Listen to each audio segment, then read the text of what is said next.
You've played roulette with other people's lives. Today, you play with your own.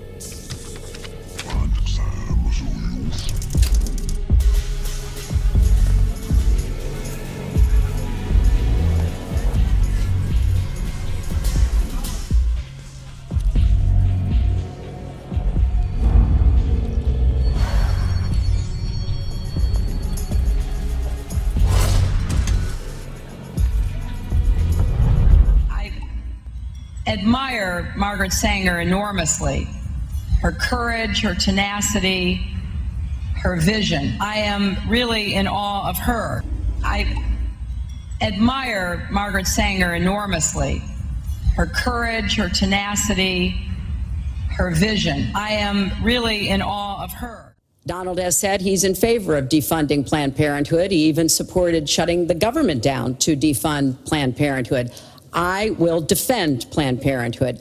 I will defend Roe v. Wade, and I will defend women's rights to make their own health care decisions. And we have come too far to have that turn back now. And indeed, he said women should be punished, that there should be some form of punishment for women who obtain abortions. And I could just not be more opposed to that kind of thinking. How far you believe the right to abortion goes? You have been quoted as saying that the fetus has no constitutional rights. You also voted against a ban on late-term partial birth abortions. Why? Because Roe v. Wade very clearly sets out that there can be regulations on abortion so long as the life and the health of the mother are taken into account. And when I voted as a senator, I did not think that that was the case. The kinds of cases that fall at the end of pregnancy are often the most heartbreaking, painful decisions for families to make. I have met with women who, toward the end of their pregnancy, get the worst news one could get, that their health is in jeopardy if they continue to carry to term, or that something terrible has happened or just been discovered about the pregnancy. I do not think the United States government should be stepping in and making those most personal of decisions. So you can regulate if you are doing so with the life and the health of the mother taken into account. Mr. Trump, your reaction, and particularly on this issue of late-term partial birth abortion. Well, I think it's terrible. If you go with what Hillary is saying, in the 9th month, you can take the baby and rip the baby out of the womb of the mother just prior to the birth of the baby. Now, you can say that that's okay, and Hillary can say that that's okay, but it's not okay with me. Because based on what she's saying and based on where she's going and where she's been, you can take the baby and rip the baby out of the womb in the 9th month on the final day. And that's not acceptable. Well, the federal government already funnels hundreds of millions of dollars to Planned Parenthood every year, so it should come as no surprise when it funnels your money to celebrate its founder. The Smithsonian National Portrait Gallery recently opened a new, federally funded exhibit that, according to the museum's curator, celebrates women who have challenged and changed America over the past century. Included in the list is notorious liberal feminist Margaret Sanger. The National Portrait Gallery website provides a brief description of Sanger, describing a concerned crusader who fought with the courage of a wounded tiger for the promotion of birth control.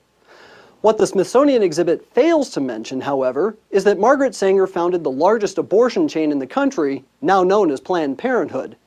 But the exhibit also fails to explain the racist ideology behind Sanger's promotion of birth control. Many people don't really know what eugenics is.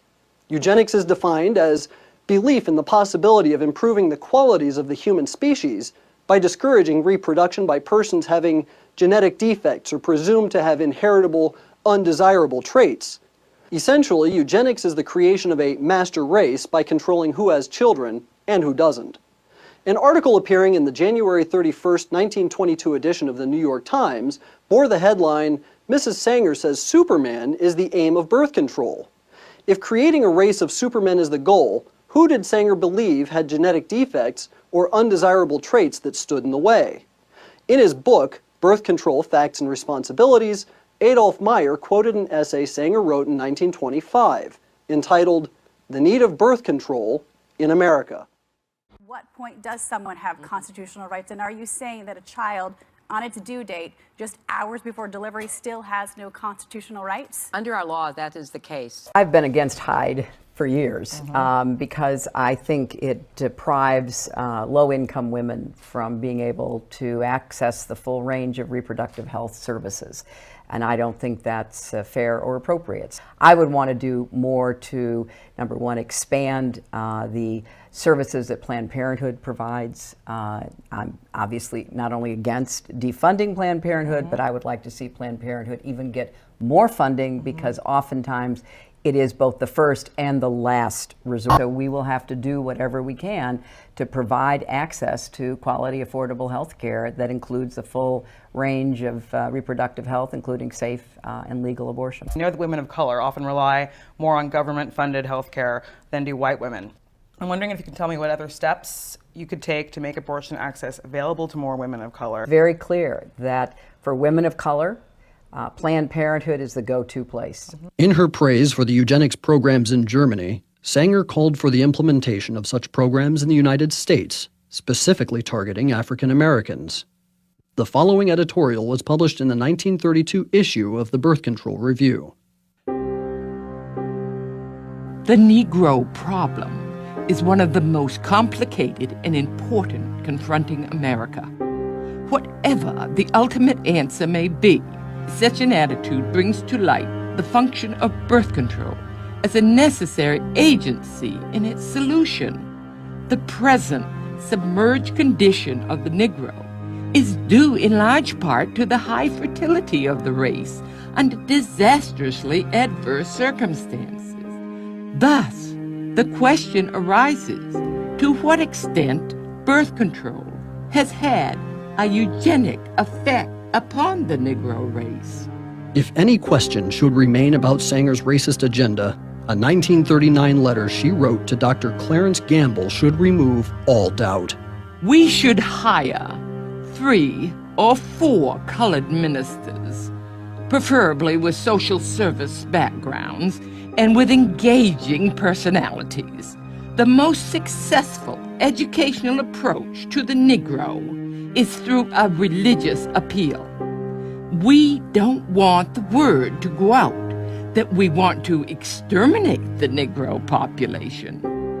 And the minister is a man who can straighten out that idea if it ever occurs to any of their more rebellious members. Can there be any wonder why Planned Parenthood opens its facilities in poor inner-city neighborhoods populated by minorities? Can there be any doubt that Sanger's philosophy of creating a pure race is what fuels Planned Parenthood's support of embryonic stem cell research? Margaret Sanger was a racist. She's responsible for the millions of babies that have been ethnically cleansed from our country and should not be celebrated by the taxpayer-funded Smithsonian. Please visit the website and contact the Smithsonian demanding that materials on Sanger be removed from the exhibit.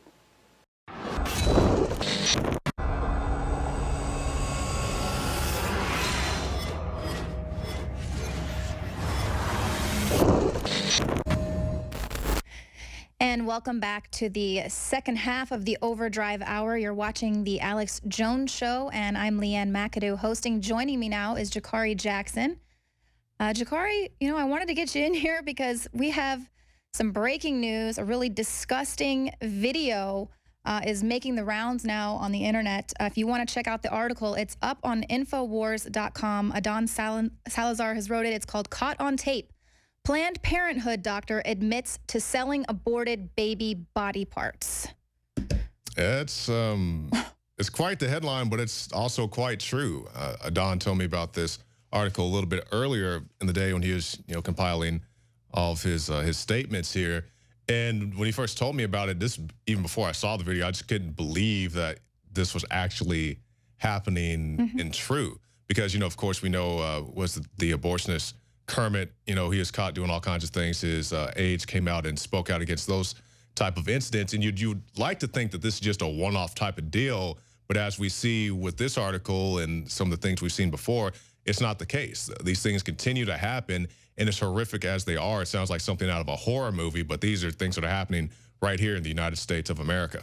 Right, and that's exactly how I felt when I saw this video. It was unbelievable to me, and it did make me tear up. I got a big lump in my stomach. But let me just kind of tell you a little bit about, it's a hidden camera video.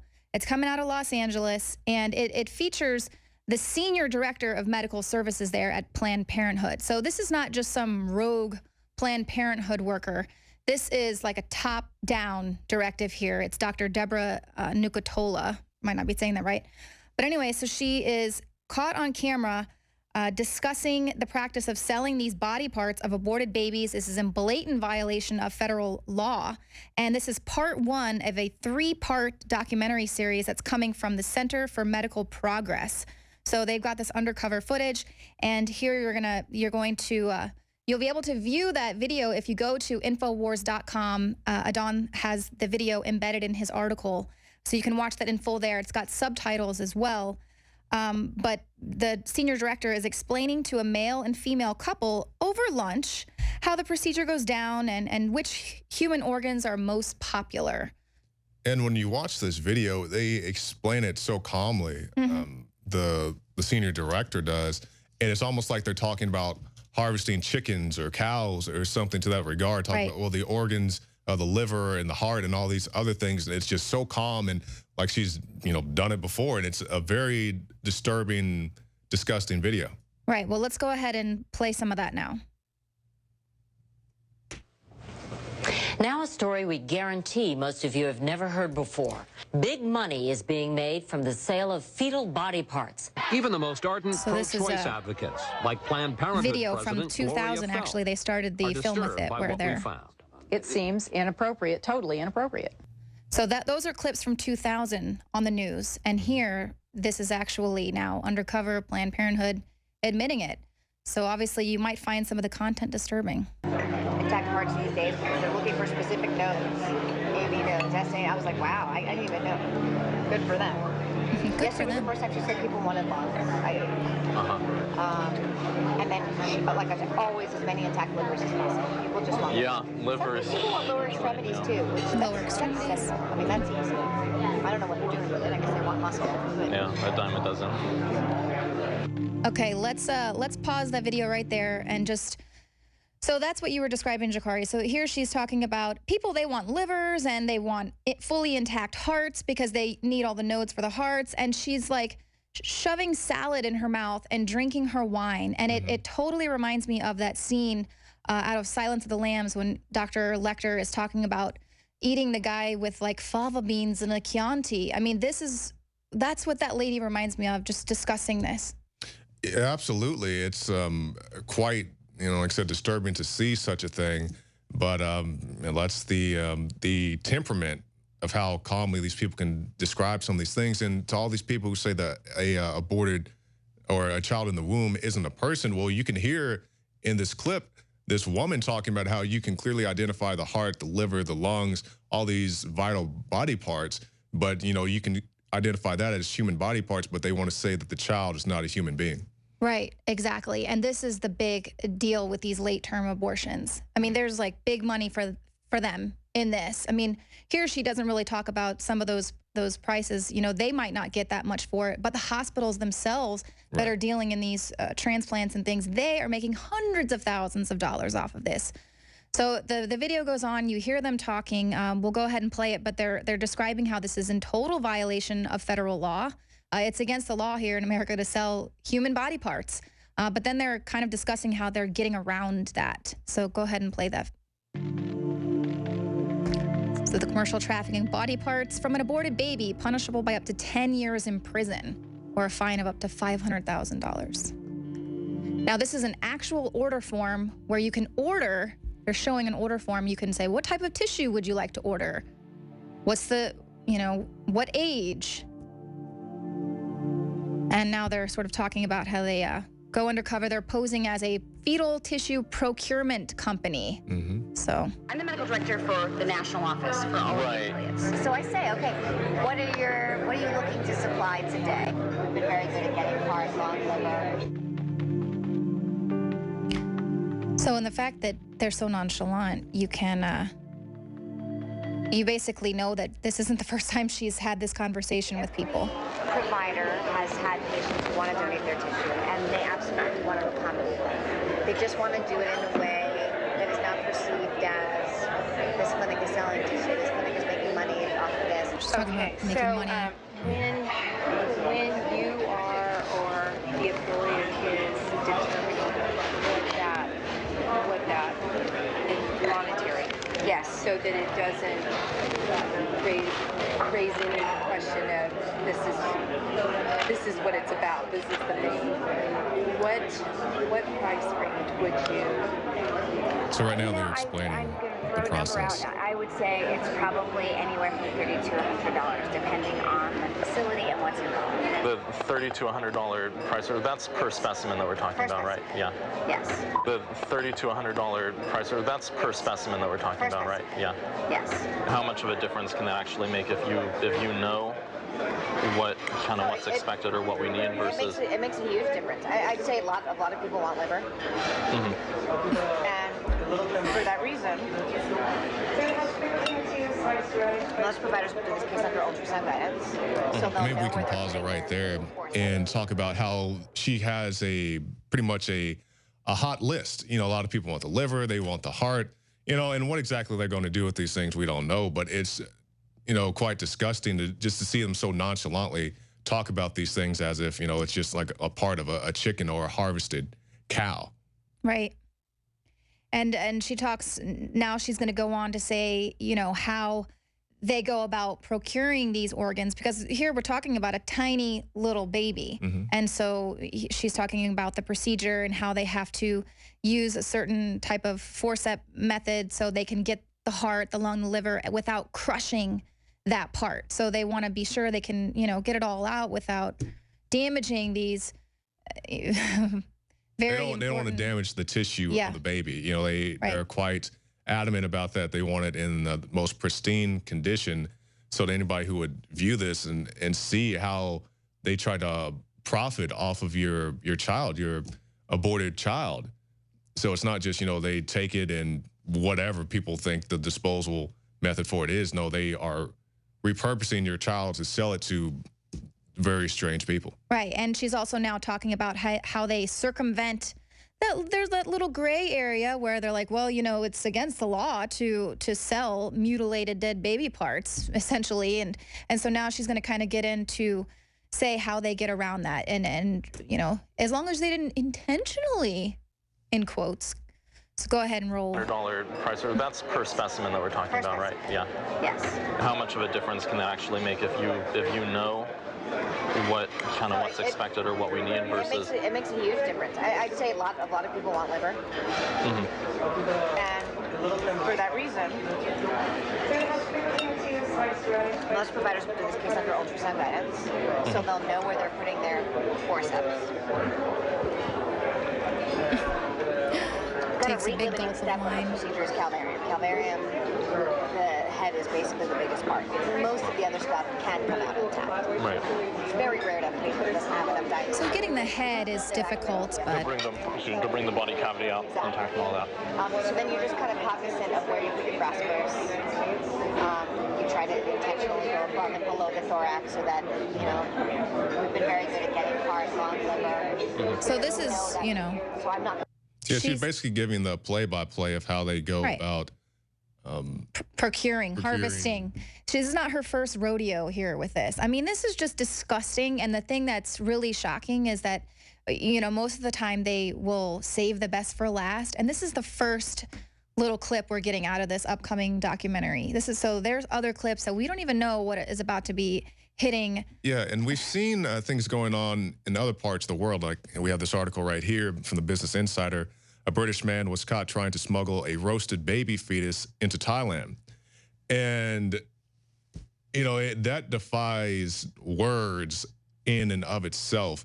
But I think here in the States, we always like to pride ourselves, well, maybe that's happening in the rest of the world, but that can never happen here. It's happening here. Right. And it has been happening here because as you can see, it's, you know, it's like a farmer talking to somebody at the bait shop. You know, they know exactly what they're doing, how they're going about it.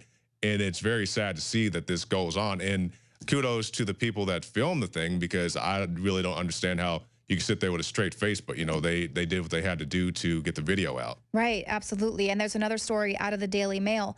Thousands of pills filled with powdered human baby flesh discovered by customs officials in South Korea. So, I mean, this is prize. These organs are like prized. I think people maybe think that these are like the youth elixir or something, that it's going to give them stamina and vigor, or who knows. There's always those urban legend kind of deals, you know, eat the flesh of the babies and you'll live forever, and all types of bizarre things. And I think it was David who did a report, I'm just going off the top of my head, talking about them using fetuses to, was it heat hospitals? Yes, that came out last year, that they were using their aborted fetuses to heat hospitals in the UK and Canada, I believe. So yeah, I mean, this is going on. It's disgusting. And here, this lady is so nonchalant describing exactly how this happens. And like we said, you know, this is a senior director of medical services, so she's not just some rogue agent there who's making a little money on the side. This is going on across the country. So no wonder they don't want to take out the partial birth abortions. Well, the thing that you'll often run into when you talk to somebody about Planned Parenthood and you talk about the abortions, and they say, well, abortions is only a small part of what we do. Well, I'm like, well, when people go out there and rally against you, they're not protesting the fact that you give out free pins and lollipops at the front desk. They're protesting the fact that you have abortions. And now we see what these abortions are turning into. They're turning into a meat market where they are literally selling body parts of dead children. Right. And then it's like you see stuff like this and you wonder how that the one girl that was saying, you know, she was so proud of herself. Oh, I kill my kids, that we had at that abortion protest. And these are people that are self-proclaimed communists because they want to save the underdog and the underclass. And here it's like, who's the most that needs saving? That's a very good point, because they always, oftentimes these abortion clinics they'll be located in low-income neighborhoods. They have many minorities who go there and use their facilities, you know, other races as well. But, you know, it's always, you know, we're here to help you. We're here to help you do whatever you have to do. So they'll bring these people in, charge them what's like $300 or something around that price tag to have the baby aborted, but then they'll turn around and sell the aborted fetus for as much as they can get. Yeah, let's go ahead and play some more of this repugnant clip. I crush that part. I'm going to basically crush below, I'm going to crush above, and I'm going to see if I can get it intact. And with the calvarium, in general, some people will actually try to change the presentation so that it's not a vertex. Because when it's a vertex presentation, you never have enough dilation at the beginning unless you have real huge amount of dilation to deliver an intact calvarium. So if you do it starting from the breech presentation, there's dilation that happens as the case goes on, and often at the last you can evacuate an intact calvarium. So I mean, there are certainly steps that can be taken. So they can convert to breech, for example, at the start of the. Yeah, totally dangerous for the mom to have a breech birth. Women can die during childbirth. But here they're talking about how they flip it around so they can pull it out to get that fully intact head, because the calvarium is just so important. And I definitely encourage everybody who's listening to this to go to Infowars.com and watch these videos for yourself, because you can hear it.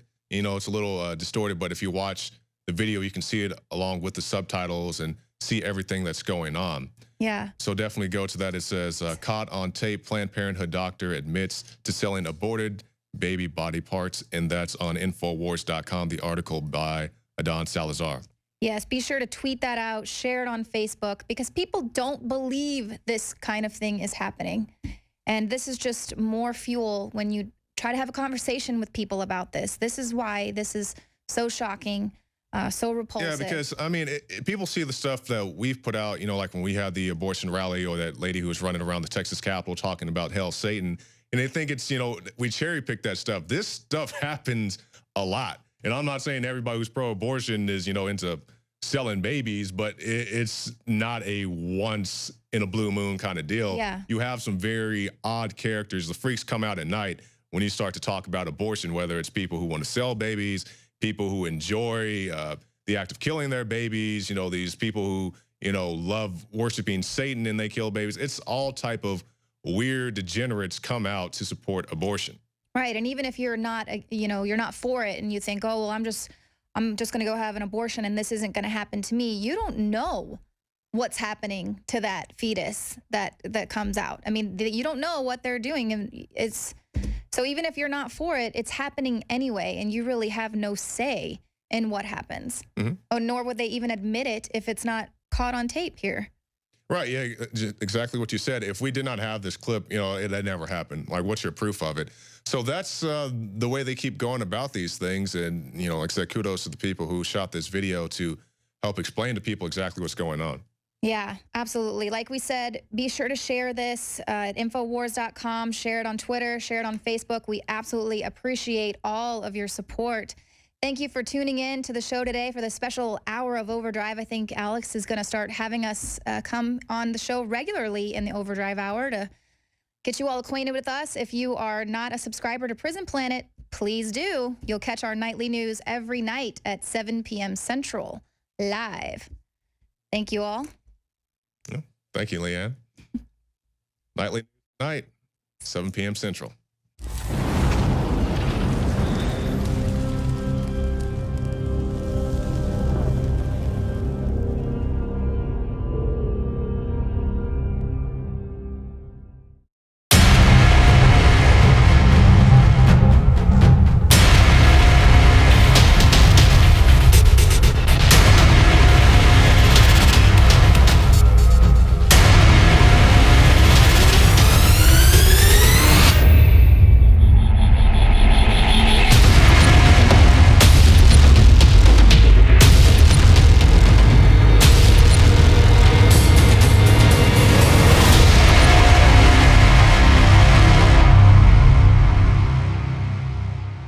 Donald has said he's in favor of defunding Planned Parenthood. He even supported shutting the government down to defund Planned Parenthood.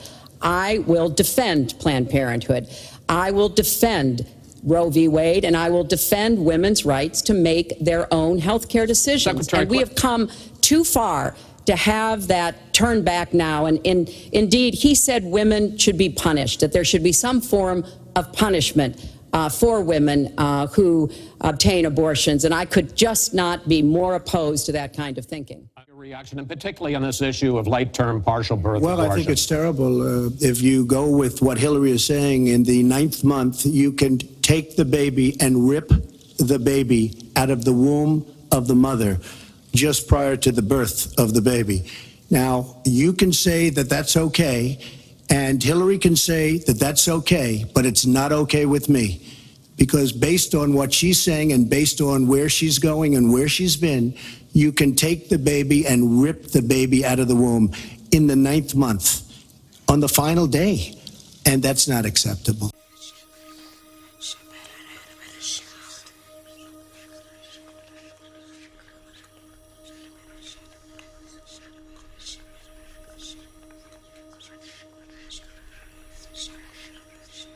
Not just gangs of kids anymore. They are often the kinds of kids that are called super predators. No conscience, no empathy. We can talk about why they ended up that way, but first we have to bring them to heel. This was Hillary Clinton in 1996.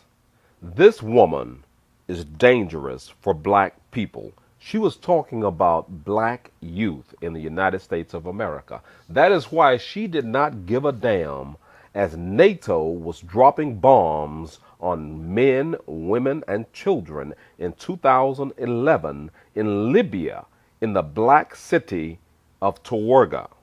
Not just gangs of kids anymore. They are often the kinds of kids that are called super predators. No conscience, no empathy. We can talk about why they ended up that way, but first we have to bring them to heel. How many of you voting for Hillary? You don't have to raise your hands. I do not blame you for wanting a female president. But that's a wicked woman.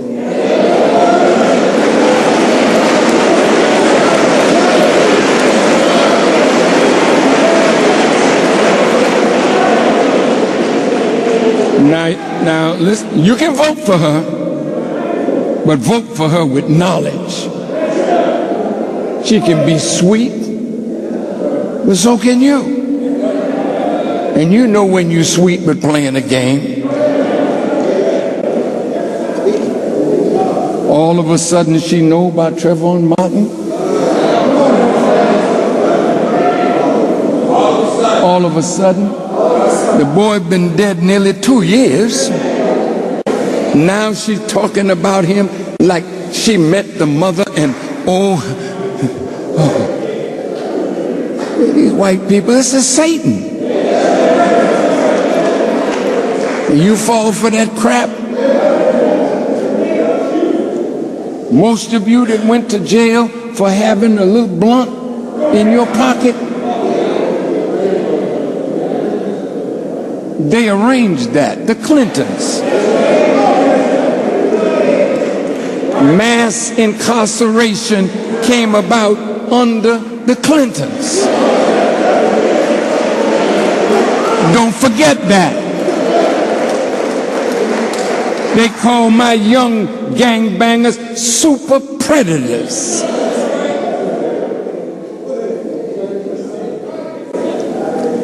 And Black Lives Matter put it to her.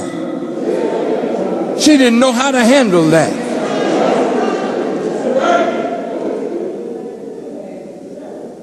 Call you a super predator that has no conscience, no sensitivity, like you a dog, you an animal. We got to bring you to heel. You, my young brothers, this is what she said about you. And she didn't just say it. It became law and policy of the U.S. government under Bill Clinton and her wife, his wife, and now she's apologizing. But apologizing can't bring back the broken families. Apologizing can't bring back those that have been destroyed in prison life.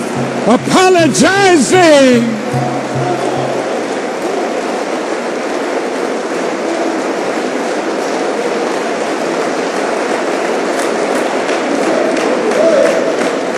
she, in her person, orchestrated the destruction of Libya and the killing of Muammar Gaddafi.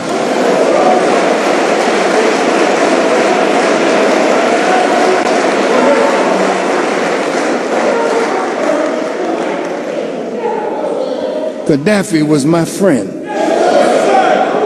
He was my brother. She lied. He was going to kill all his people. No, he wasn't. He was just going to kill those rebels that America seized on their dissatisfaction, made a counter-revolutionary move, and then used it to bring NATO in to bomb and destroy his air defense, and then move to kill him. Now Libya is a failed state. All the refugees fleeing out of Syria, fleeing out of Libya, fleeing out of North Africa is because of policies of the government of the United States of America and her specifically. Now, when they release all those emails that they haven't released yet, it'll show you how she maneuvered our president.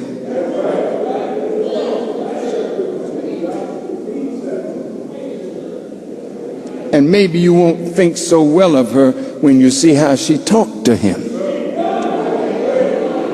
White people don't talk to black people. I don't give a damn what position you got, like you the boss. They always talk to you like they're the boss.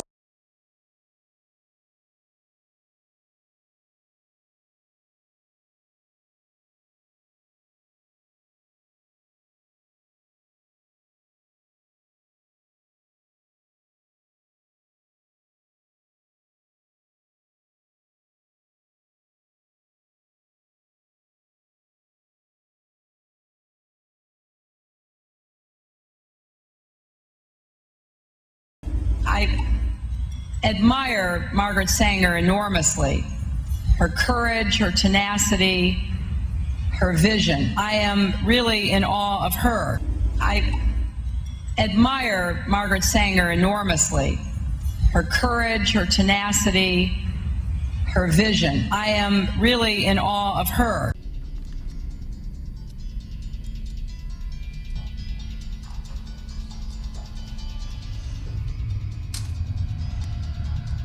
Hello, Mr. Hindle.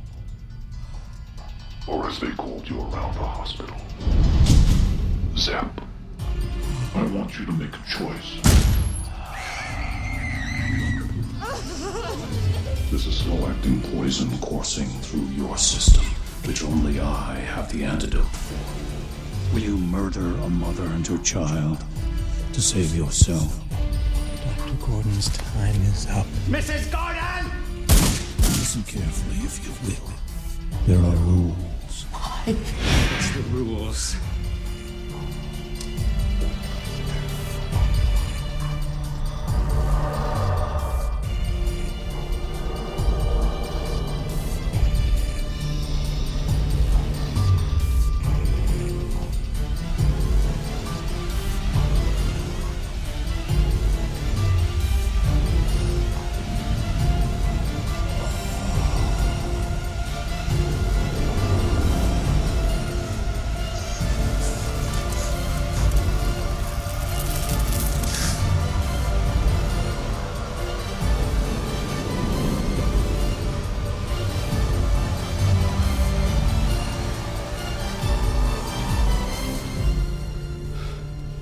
Key to that chain is in the bathtub.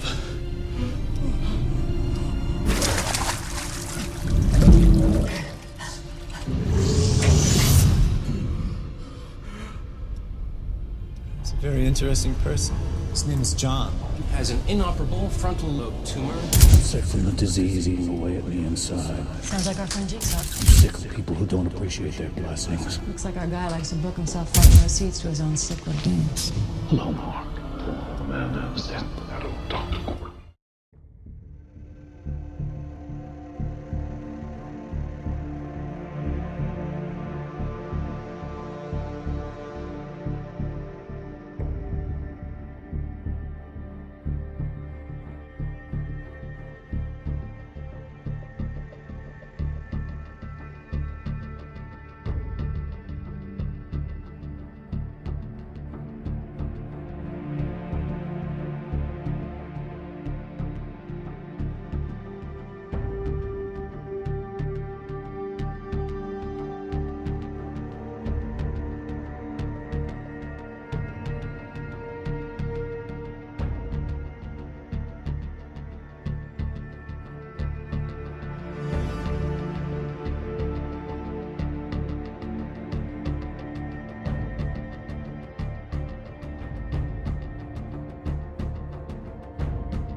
Hidden among the ranches and rolling hills in the northern part of Denton County, Texas, the remains of more than 400 people lie in an overgrown cemetery. And even though it was abandoned and forgotten a long time ago, a few headstones can still be found. But most of the graves in this place never had a marker to begin with. That's because the people who were buried in them were considered to be property, not much different than a horse or a mule. This is where slaves were buried.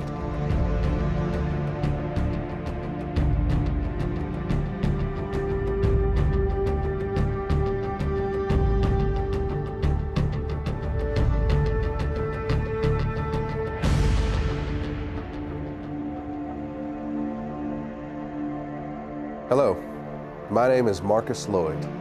And I'm Michelle Renee. We thank you for joining us.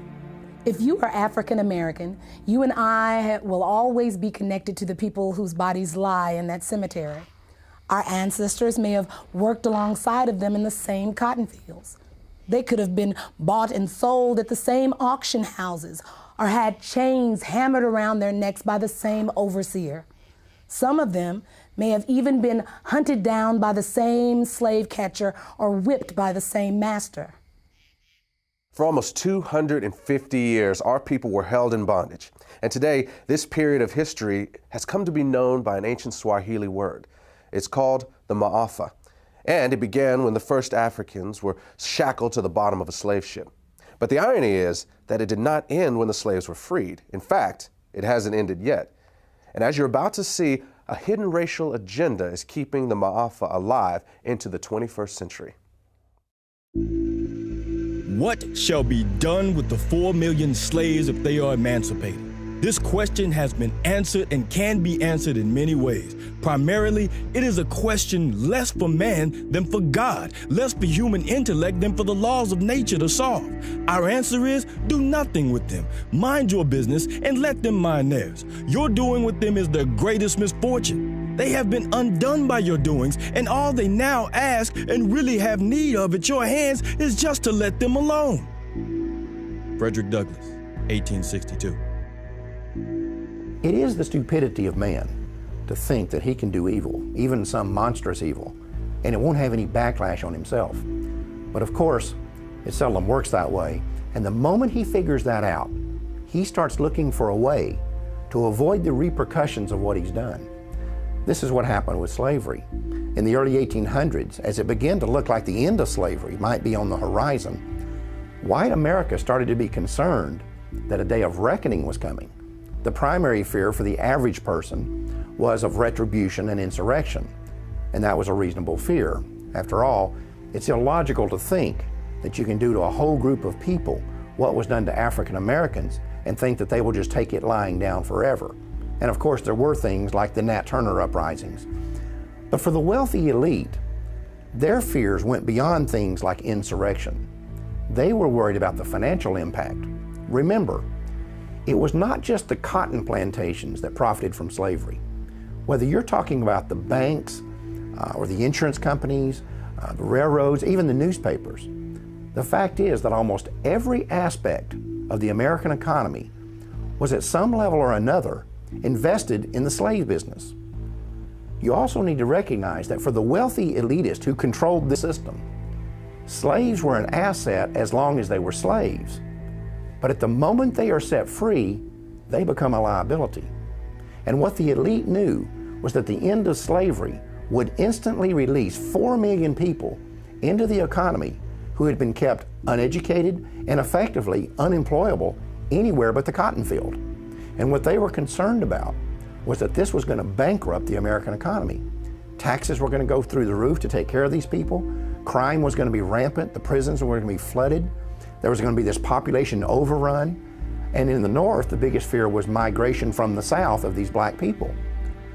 The other fear that these people had was intermarriage between blacks and whites would lead to a loss of racial purity. The question was, what were they going to do about it? And their initial thought was that they would just send all the slaves back to Africa. This plan was called colonization, and it had broad support among the wealthy elite. In fact, the American Colonization Society was even funded by the United States Congress. But in the end, colonization proved to be unworkable, and the idea was eventually scrapped. But about that same time, a new philosophy was emerging in the world. It was called eugenics, and for some, it seemed like the perfect solution to what had become known as the Negro dilemma.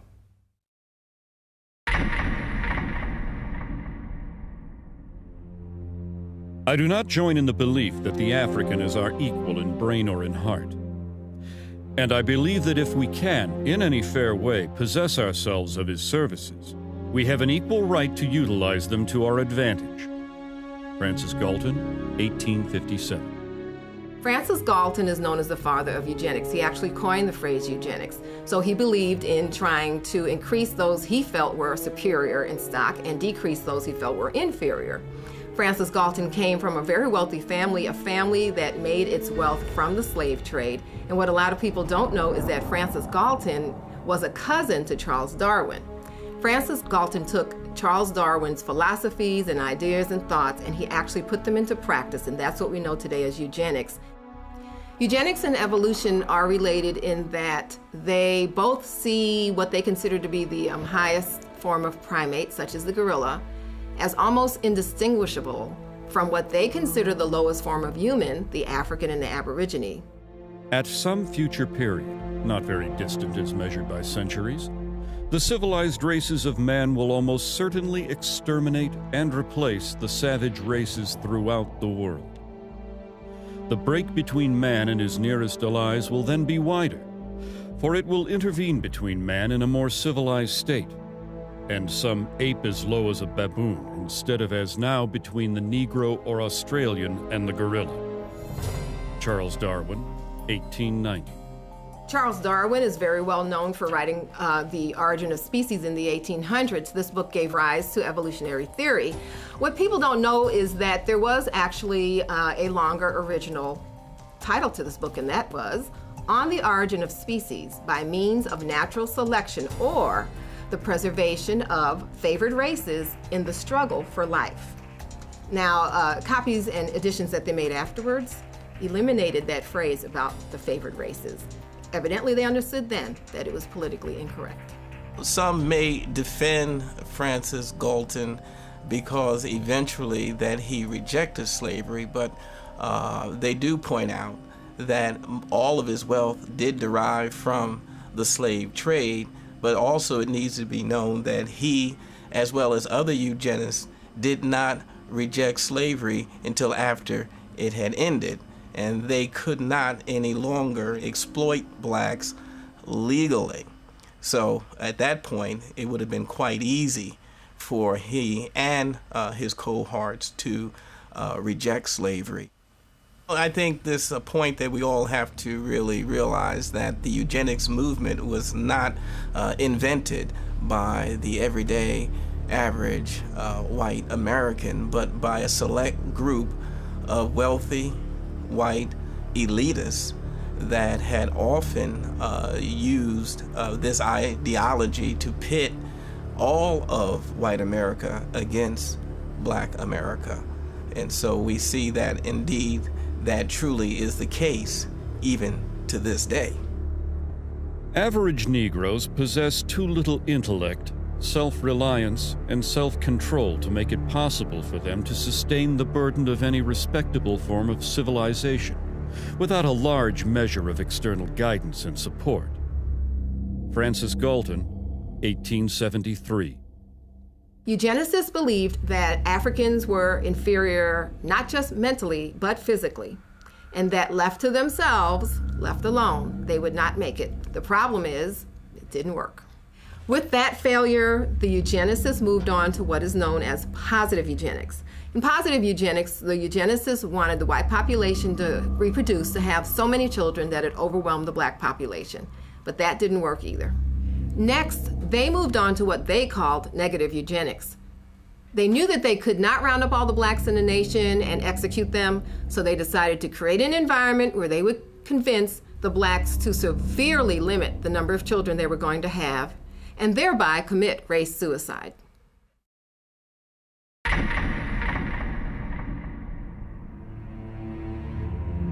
The problem of the socially fit must be treated not as one of color, but as a problem of the spread of feeble-mindedness. Dr. Charles Davenport, 1913, director of the Eugenics Record Office, Cold Spring Harbor, New York, and co-founder of the American Eugenics Society. The Eugenics realized that they could not promote their agenda simply because they knew it would be viewed as politically incorrect and socially unacceptable. So what they did was use code words that were once successful in slavery, terms such as feeble-minded, unfit, words such as imbecile, immoral, criminal. They tagged those labels upon the targeted community. These words were less inflammatory, so it let society more or less not be totally alarmed of the original intent, but deep down inside, I believe everyone truly knew what segment of society and what people they were actually talking about. Even a cursory glance at the charts, photographs, and diagrams used to popularize eugenic ideals reveals that the unfit were swarthy, black, and ugly by Anglo-Saxon standards, with flattened noses, wiry hair, and prognathous profiles. Harriet Washington, author, Medical Apartheid. In the early 20th century, the white elitists who made up the eugenics movement were no longer just philosophers and academics. Now they were industrialists and billionaires who had come to embrace a worldview that was essentially identical to the eugenics movement. The same individuals and corporations who had once made millions on the backs of slaves were now willing to spend millions to get rid of them. But that didn't mean that these guys were interested in being public crusaders for the eugenics movement. They were certainly willing to be the brains and the money behind it, but they would hire crusaders to do the dirty work. And the primary one they settled upon was a woman named Margaret Sanger. She was the founder of the American Birth Control League and the publisher of its newsletter, the Birth Control Review. On a practical level, the relationship between Sanger and these elitists was basically a marriage of convenience. In order to advance their common agendas, they needed a front man and she needed money.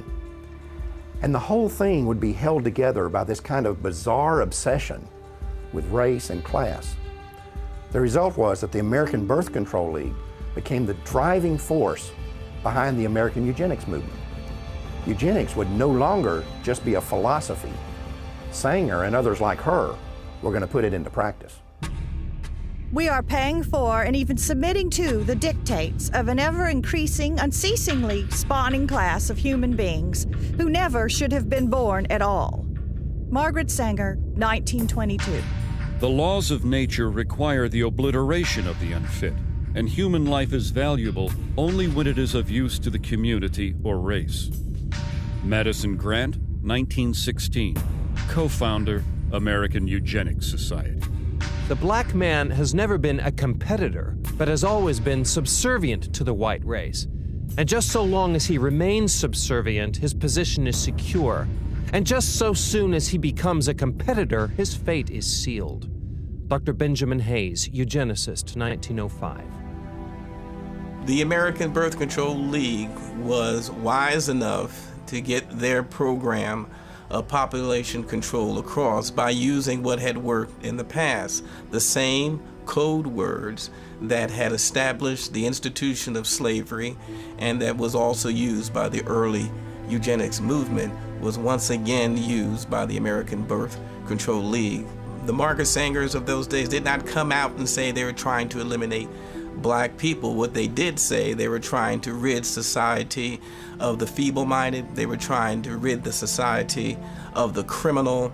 Well, she was successful simply because of her eugenics friends for the past 50 years had put those labels on minorities and African Americans, and therefore society was more or less desensitized. In effect, the code words hid the agenda of Margaret Sanger and the eugenists. At that time, they did shift over to what they call the quality of life. It was a philosophy unquestionably used to target the poor simply because what the quality of life at its core meaning was that poor people really didn't have a reason to live. Only the white, those with status, had any chance of a meaningful or purposeful life. The solution for the poor now was not to eliminate the circumstances that would cause poverty. Their solution now was to eliminate the poor, eliminate the impoverished, and just wipe them off the face of the earth. The practice of birth control among the majority of colored people would probably be more eugenic than among their white compatriots. The dissemination of the information of birth control should have begun with this class, rather than with the upper social and economic classes of white citizens. Walter Turpening, Birth Control Review, 1932. In virtually every community where Negroes dwell, one finds them in fat times and lean alike, contributing a disproportionate number to the roles of the dependents and delinquents. They make excessive demands on the white man's charity and overtax his patients. Newell Sims, Birth Control Review, 1932. Author Madison Grant was a co-founder of the American Eugenics Society and an officer of the New York Zoological Society. In 1906, he had authorized an exhibit at the Bronx Zoo in which a 22-year-old African named Oda Benga was displayed in a cage in the monkey house. Sharing the cage with Benga was an orangutan. When a local clergyman protested the exhibit, he said that it was clearly intended to be a demonstration of Darwin's theory of evolution. Local proponents of Darwinism apparently agreed and labeled the display educational. 10 years after this event, Oda Benga committed suicide.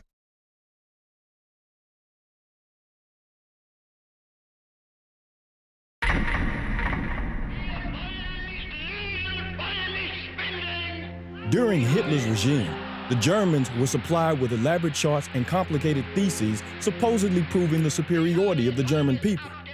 It is interesting to note that at the bottom of these charts were the colored people of the world, most conspicuously, the black people. Floyd McKissick, National Director, Congress of Racial Equality, 1967. An often overlooked fact about the German Holocaust is that the Nazis did not simply target the Jewish population. They went after the black community as well.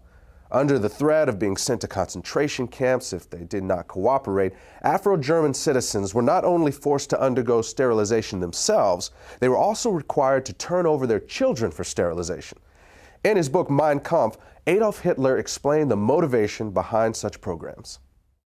The Jews were responsible for bringing Negroes into the Rhineland.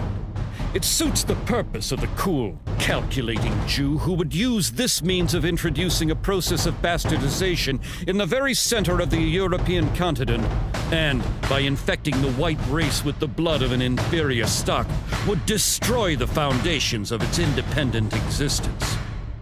Adolf Hitler, Mein Kampf. The Nazi attitude toward blacks was clearly defined in a 1944 book by Robert Ley, who was the head of the German Labor Front. Ley characterized the Jewish race as a disease-riddled parasite that had been created by unnatural inbreeding between white men and the racially inferior Negro. He described the result as a racial swamp that would eventually destroy the natural superiority of the Aryan race. Another Nazi publication described blacks as African brutes who had not been tamed even by centuries of slavery. It went on to say that any effort to assimilate people of African descent into civilized society was a waste of time, and that the lynchings of blacks in America did not merit any regret. Since World War II, it has been well documented that Adolf Hitler was profoundly influenced by the American eugenics movement, and that many of his government's racial policies were actually developed from the writings of American eugenicists, like Madison Grant and Harry Laughlin. In fact, Hitler referred to Grant's book, The Passing of the Great Race, as his Bible. Meanwhile, American eugenicists were routinely praising Hitler and holding up the Nazi eugenics program as a model for the United States to copy. The leader of the German nation, Adolf Hitler, has been able to construct a comprehensive racial policy of population development and improvement. The difference between the Jew and the Aryan is as unsurmountable as that between black and white. Germany has set a pattern which other nations must follow. Dr. Clarence Gordon Campbell, 1935, President, Eugenics Research Association, New York. Among those American eugenicists who most strongly supported the Nazis was a member of the American Eugenics Society, a director of the American Birth Control League, and a writer for the Birth Control Review. His name was Lothrop Stoddard. As an avowed racist, Stoddard was the author of a book called The Rising Tide of Color Against White World Supremacy, which was widely promoted by the Ku Klux Klan. In another book, The Dragon and the Cross, Stoddard was identified as the exalted Cyclops of the Massachusetts chapter of the Klan. Non-white races must be excluded from America. The red and black races, if left to themselves, revert to a savage or semi-savage state in a short time. Lothrop Stoddard, Director, American Birth Control League. On the 19th of December, 1939, during a 4-month stay in Germany, Stoddard was given a personal meeting with both Adolf Hitler and the man who would eventually be in charge of the Nazi Holocaust, SS leader Heinrich Himmler. Later, when a course on race was introduced at Halle University in Germany, its instructor stated that it would be modeled on the philosophies of American eugenicists, including Lothrop Stoddard. Eventually, Stoddard's racial views would even be featured in Nazi school textbooks. The white race divides into 3 main subspecies: the Nordics, the Alpines, and the Mediterraneans. All 3 are good stocks, ranking in genetic worth well above the various colored races. Lothrop Stoddard, Director, American Birth Control League. To eliminate blacks from Germany, one of the people Hitler called on was a eugenicist who had once written that blacks are an inferior race of savages who should only be allowed to survive as long as they are of use to the Aryan race. His name was Eugen Fischer, and about 20 years earlier, he had been one of the leaders of a system of concentration camps in southwestern Africa, where blacks were rounded up to be executed, experimented on, or held as free labor. Under Hitler, Fischer would serve on committees that planned the sterilization of all blacks in countries that came under German control. He would also be one of the first Nazi scientists to become publicly affiliated with the Carnegie-funded eugenics laboratory in Cold Spring Harbor, New York. Eventually, Fischer would also be put in charge of the Kaiser Wilhelm Institute, which was funded by the Rockefeller Foundation.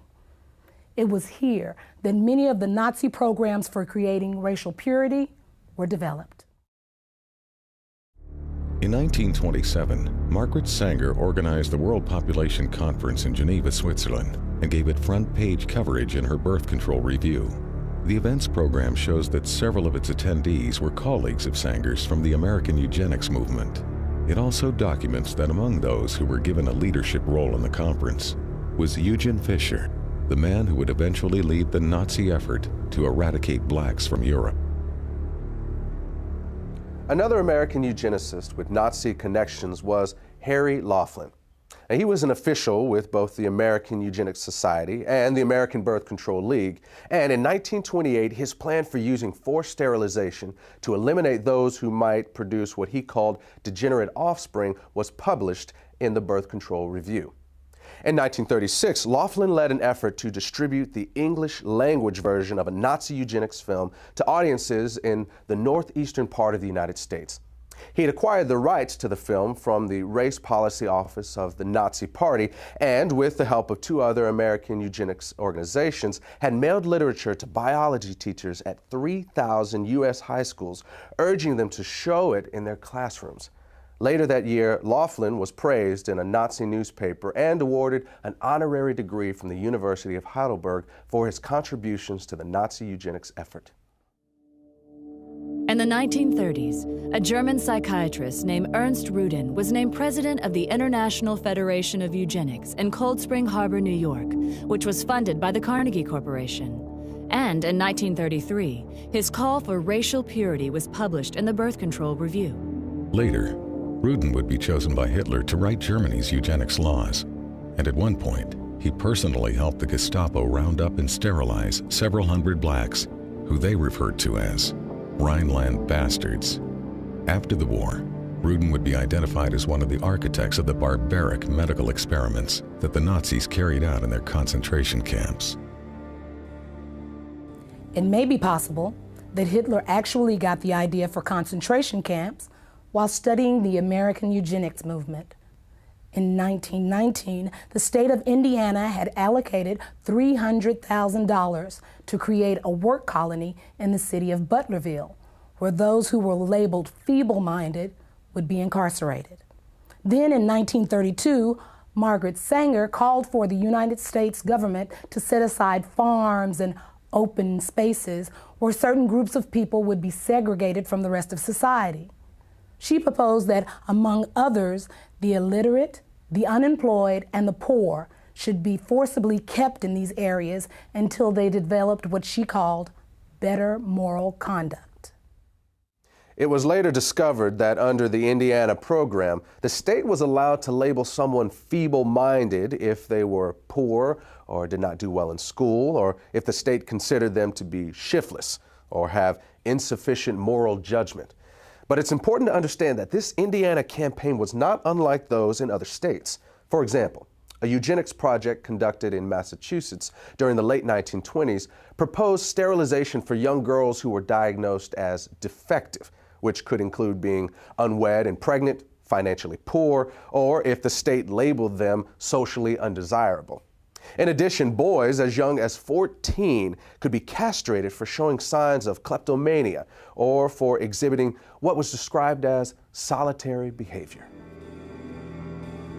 In a single incident during 1935, the Nazis sterilized the children of over 600 German women because it was reported that those children had been fathered by black men.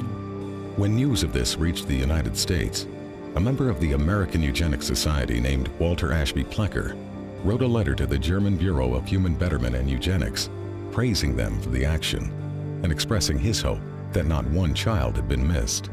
10 years earlier, Plecker had written that the black population was the greatest problem and most destructive force which confronts the white race and American civilization.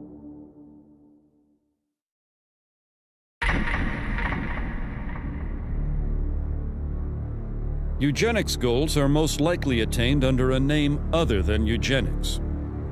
Frederick Osborne, president and founding member of the American Eugenics Society. By the late 1930s and early 1940s, revelations about Nazi and fascist atrocities in Europe were causing the public to become increasingly uncomfortable with terms like eugenics and population control. This alarmed the leaders of the American Birth Control League, who were aware that this shifting attitude could impact both their ability to implement their racial agenda and their ability to raise funds.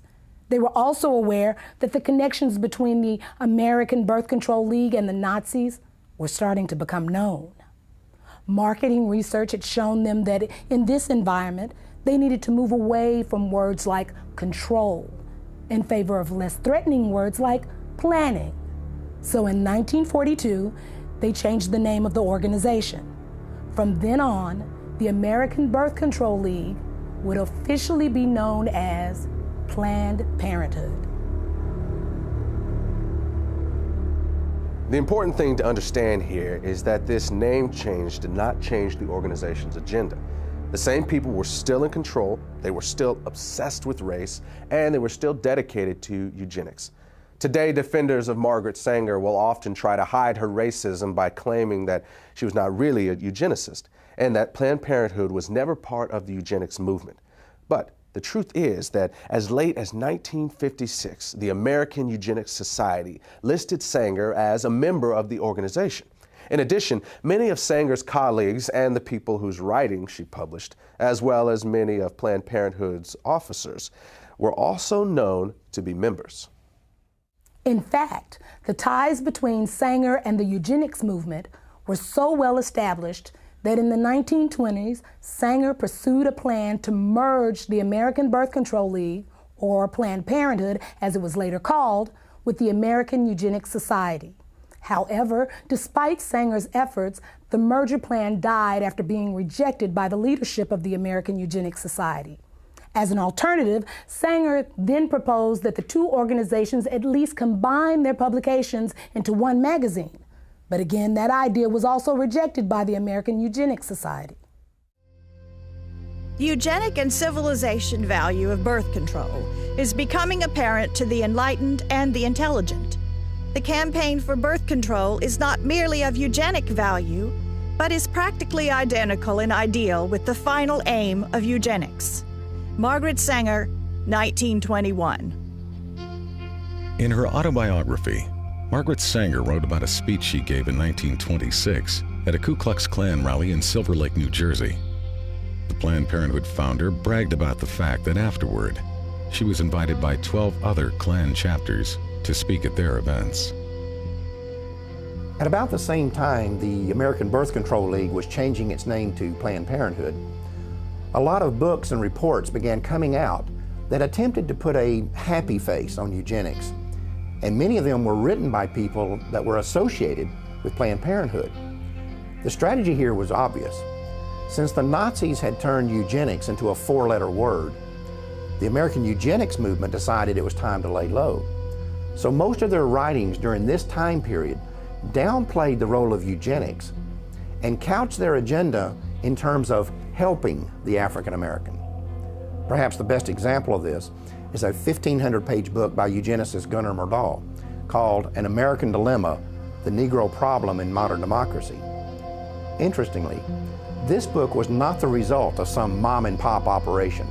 Myrdal had 75 assistants working on this project whose salaries were being paid for by the Carnegie Corporation, and Carnegie had been a major player in the eugenics movement for many years. Gunnar Myrdal and his wife Alva were both involved in eugenics. They were funded by both the Rockefeller Foundation and the Carnegie Corporation. They were also closely linked to a Swedish eugenics program which forcibly sterilized 66,000 people. When you read Chapter 7 of this book, it becomes undeniable that this is a blueprint for the modern eugenics movement that we still see in the United States today.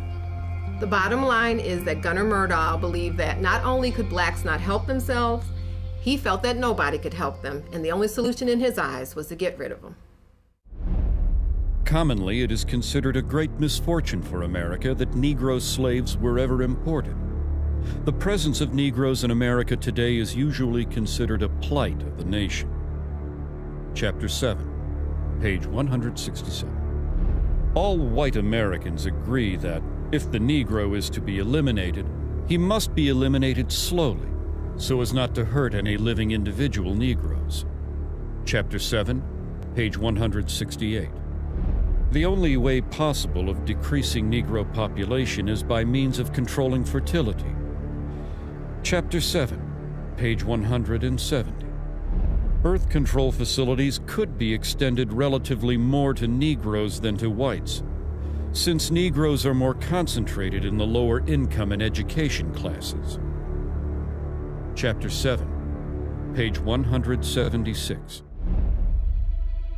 One thing I find very revealing about Chapter 7 is the first paragraph.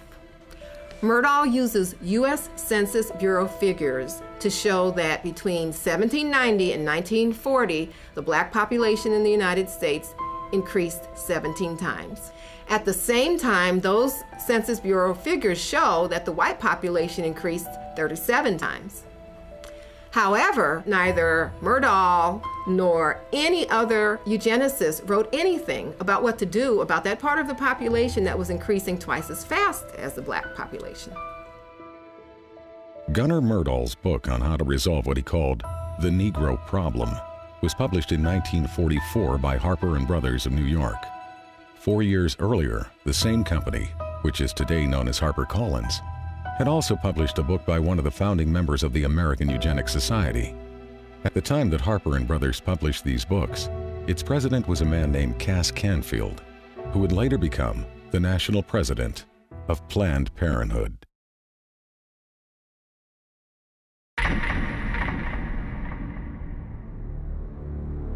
We hope that the restraint of population growth can come about through voluntary means. But if it does not, involuntary methods will be used. Dr. Donald Minkler, 1972. Donald Minkler was the president of the American Association of Planned Parenthood Physicians and a member of the board of directors of Planned Parenthood Federation of America. Like many of those in the eugenics movement, he understood that their plans would not always be voluntarily adopted, and that the use of governmental coercion or even force might one day be necessary. The idea of forced eugenics was not something that suddenly developed in the 1970s. In a 1929 speech, American eugenicist Samuel Holmes had proposed that mandatory birth control should be used as a tool to eliminate what he called the menace to the white race that had been created by increases in black population.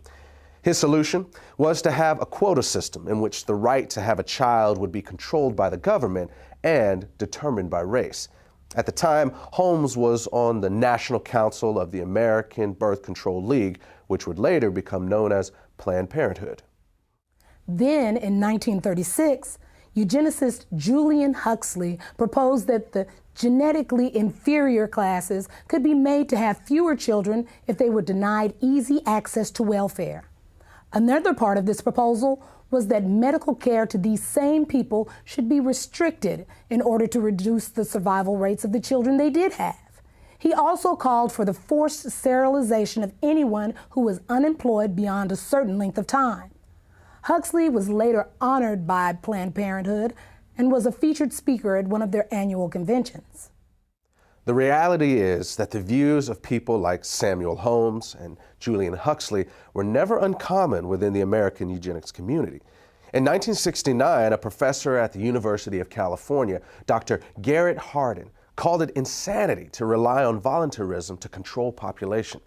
Hardin was a member of the American Eugenics Society and an outspoken advocate of government-enforced birth control, saying that citizens should be willing to give up their right to breed for the betterment of society. In 1980, he was given Planned Parenthood's highest national award. He and his wife would later kill themselves in a joint suicide pact. There were, of course, some within the eugenics movement who were uncomfortable with the idea of using force, and they would often express their reservations about it in public. But when pressed, virtually none of them would rule it out, including Planned Parenthood founder Margaret Sanger. I consider that the world and almost our civilization for the next 25 years is going to depend upon a simple, cheap, safe contraceptive to be used in poverty-stricken slums, jungles, and among the most ignorant people. Even this will not be sufficient, because I believe that now, immediately, there should be national sterilization for certain dysgenic types of our population who are being encouraged to breed and would die out were the government not feeding them. Margaret Sanger, 1950. This was written by Sanger in a personal letter to Catherine Dexter McCormick. McCormick was an heir to the international harvester fortune and would later use part of her immense wealth to fund the development of the birth control pill. In 1966, an example of the coercive power of state eugenics laws was seen in Maryland when 3 young mothers applied for welfare benefits. All 3 were arrested for child neglect, even though the authorities never claimed to have any evidence of abuse or neglect. Instead, the women were held under a state law which stated that simply being unmarried and pregnant was child neglect. The judge in this case warned the women that if they ever became pregnant again, the state would take custody of all their children. Officials in Prince George's County, where the arrest took place, stated that welfare recipients could avoid being prosecuted under this law by submitting to state-sponsored birth control education.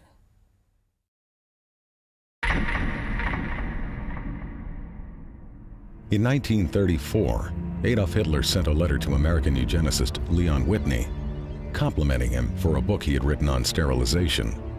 Whitney was the former executive secretary of the American Eugenics Society and a colleague of Margaret Sanger's. Sanger also published his writings in the Birth Control Review. In the book that Hitler was praising, Whitney had written that America could eliminate what he called the slum elements of society by sterilizing the lowest 25% of its population. He claimed this was necessary because such people are too stupid to understand or practice even simple methods of contraception. Besides, he said, the country would hardly miss them. One of the people he was talking about was named Elaine Riddick. At the age of 13, I became pregnant. I was raped by a guy that lived across the street from me.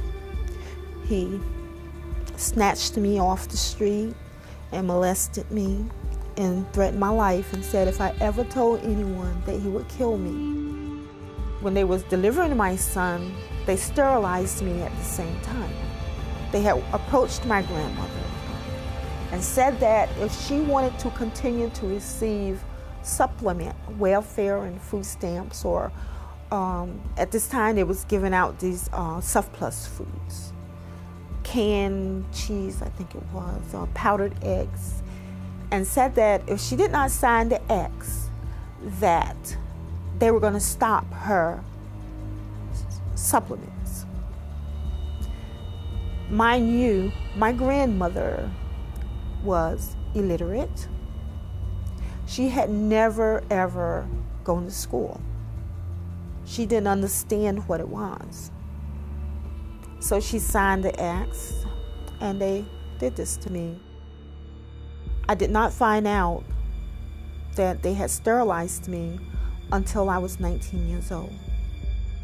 I asked the state of North Carolina why they did this to me, and they said that because I was feeble-minded, that I would not be able to take care of myself, I would not be able to tie my shoes, that I was just incompetent. The state of North Carolina also said that I had never performed, at the age of 13, I had never performed a day's work in my life. They couldn't get me to do anything. But at the age of 13, I mean, should I not have been in school? They were saying that feeble-mindedness is hereditary. So they sterilized me so I would not produce my kind. Mind you, I am not illiterate, nor am I feeble-minded. I never went into high school, but yet I still acquired a college degree. They also justified that my child or my children would be feeble-minded. My son is the president of his own semiconductor company. He has his own construction company. And he has his own real estate company. I mean, how can you think that your government allowed or allowing these things to happen to a person, a life? You can't say nothing, you have no rights. To me, they took away all of my rights. They sterilized kids from, my understanding and my knowledge, as young as 8 years of age. I don't know what an 8-year-old can do that could cause them to do this to them. The only reason I can give myself is that because they're black. In 1961, social worker Sue Casebolt had been installed as the executive secretary of the North Carolina Eugenics Board. At a board meeting held 3 weeks later, she stated that she was going to keep a file on every child whose name reached her desk so that they could be picked up as soon as they reached childbearing age. Casebolt was still on the board in 1968 when it approved the sterilization of 14-year-old Elaine Riddick. It is better for all the world if instead of waiting to execute degenerate offspring for crime or to let them starve for their imbecility, Society can prevent those who are manifestly unfit from continuing their kind. 3 generations of imbeciles are enough. Oliver Wendell Holmes, U.S. Supreme Court Justice, 1927. Holmes made this statement in his ruling on the constitutionality of Virginia's forced sterilization law. It mirrored the views of President Theodore Roosevelt, who had originally appointed Holmes to the Supreme Court. In a 1913 letter to American Eugenics Society founder Charles Davenport, Roosevelt had stated that the country had no business allowing citizens of the wrong type to reproduce. In 1907, Indiana had become the first of more than 30 states to pass sterilization laws, and some of those laws stayed on the books well into the 1970s. In fact, the state of Oregon did its last sterilization in 1981 and did not abolish its eugenics board until October of 1983. Some states practice sterilization without ever creating an official eugenics board. In those instances, few if any records were kept. And in the states that did keep records, many have never been made available to the public. But in just those states that have released their records, it is known that at least 60,000 Americans were sterilized, and they were disproportionately black. In addition, during a 1973 lawsuit, a federal judge estimated that as many as 150,000 additional low-income women may have been sterilized under federal programs alone. These sterilizations were often performed without the patient's knowledge or consent, and sometimes against their will. It was also common for social workers to tell welfare recipients that they would lose their benefits if they did not agree to be sterilized. In some cases, poor families were even threatened with the loss of welfare unless they brought their children in for sterilization. The result was that some of the people sterilized were as young as 10 years old. In the first 6 months of 1972, one hospital in Aiken County, South Carolina, sterilized over 1/3 of the Medicaid patients who were there to give birth, and all but one of these women were black. One patient said she was told by all 3 of the county's obstetricians that they would not deliver her baby unless she agreed to be sterilized. Her claim was later confirmed by each of the doctors. Another patient said she was told by one of these same physicians that he was tired of having to help support the babies of welfare recipients and that she could either agree to be sterilized or find another doctor. The law of nature says that only the fit shall survive. When a nation disregards this law by protecting the unfit and encouraging their multiplication, this nation invites inevitable destruction. As far as New Jersey is concerned, sterilization is an economic necessity. And as far as the United States is concerned, sterilization is a matter of national preservation. Fred Shepard, Assemblyman. Fred Shepard was a member of the New Jersey State Legislature. He made this statement upon his introduction of a sterilization bill in March of 1942. In some parts of the country, Planned Parenthood was closely associated with these state eugenics boards and was often a referral agency for them. But the system did not always run smoothly. In 1969, when the number of sterilizations approved by the Iowa State Eugenics Board began to drop, the board was attacked in the press by the executive director of Planned Parenthood, Robert Weber.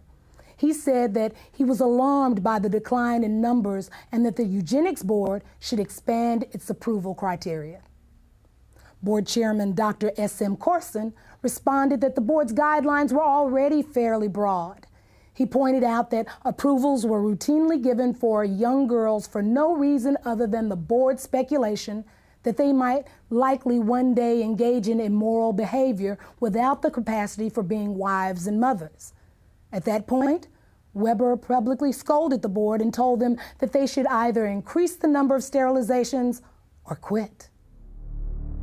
From its beginning, Planned Parenthood always had powerful ties to the American eugenics community. In fact, in many places they were often one and the same. For example, when the first birth control clinic was opened in Arkansas, it was operated by the Arkansas Eugenics Association and overseen by a woman named Hilda Cornish. Later, the Arkansas Eugenics Association would become the Arkansas State Affiliate of Planned Parenthood, and Cornish would be named its executive director. During the 4 months that American Birth Control League director Lothrop Stoddard was in Nazi Germany, he not only met with Hitler and SS chief Heinrich Himmler, he also attended one of the Nazi eugenics courts. The first case I saw looked like an excellent candidate for sterilization. A man in his mid-30s. He was rather ape-like in appearance. Receding forehead, flat nose with flaring nostrils, thick lips, and heavy prognathous jaw. Not vicious looking, but gross and rather dull. Lothrop Stoddard, Director, American Birth Control League, later known as Planned Parenthood. Given the admiration that Adolf Hitler expressed for the American eugenics movement, it is not unlikely that he modeled the eugenics courts in Nazi Germany after the state eugenics boards in the U.S. In both countries, feeble-mindedness was routinely used as a catch-all justification for sterilization, and the diagnosis of feeble-mindedness was almost always left up to the judgment of the person advocating the sterilization. First, the white man tells me to sit in the back of the bus. Now it looks like he wants me to sleep under the bed. Back in the days of slavery, black folks couldn't grow kids fast enough for white folks to harvest. Now that we got a little taste of power, white folks wants to call a moratorium on having babies. Comedian Dick Gregory, Ebony Magazine, 1971. By the 1960s, the American eugenics movement had been reasonably successful in getting sterilization laws and prohibitions against interracial marriage passed.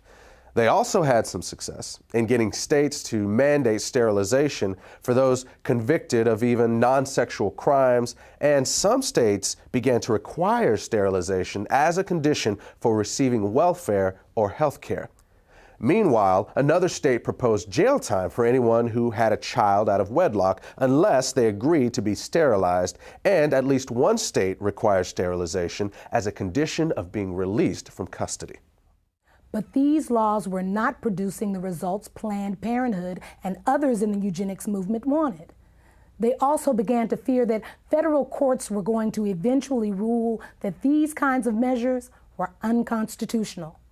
At about the same time, however, something new was being introduced to American society.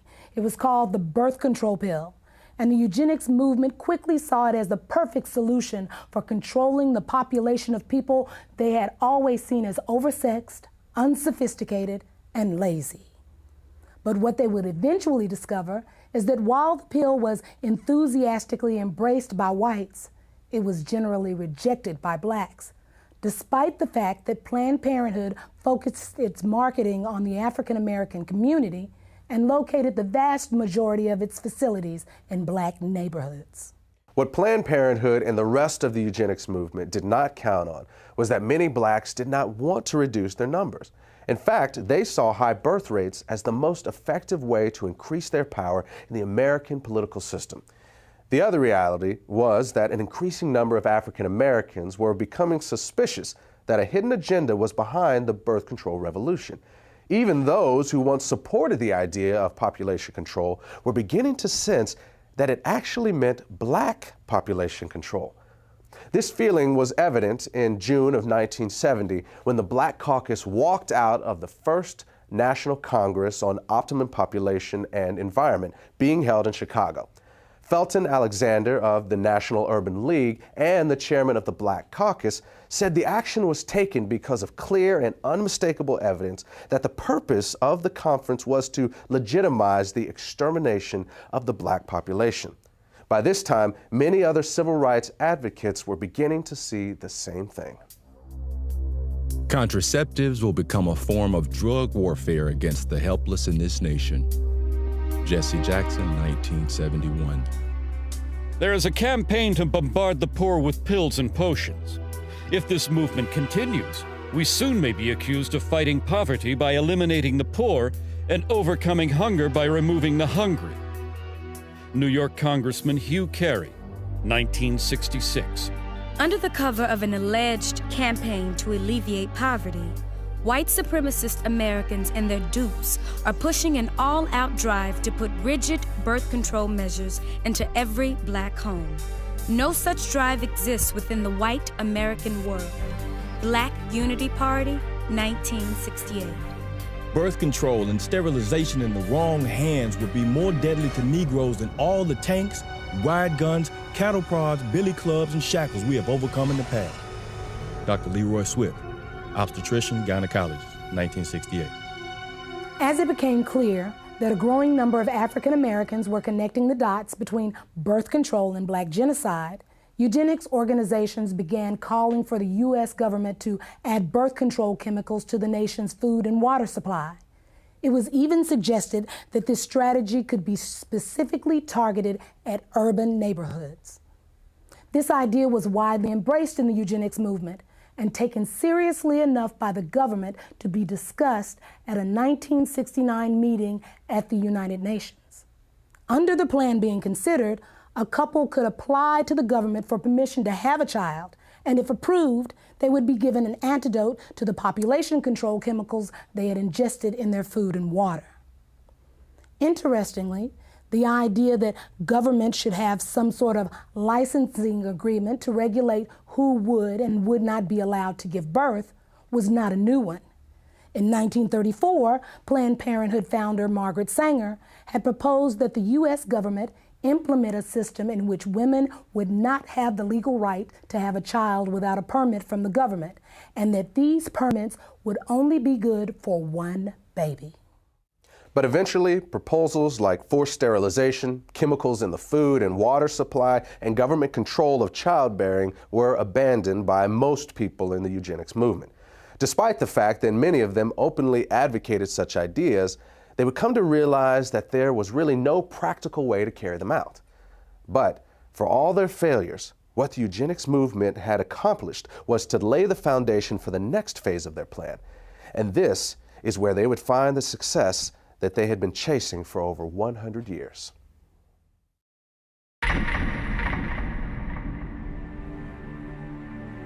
What would you say is now the #1 cause of death in the African American community? Heart disease. Oh, HIV/AIDS. Diabetes, cancer, AIDS. I'll say heart disease. AIDS. From what I heard, it's probably AIDS, you know. Probably heart disease. I think heart disease. HIV.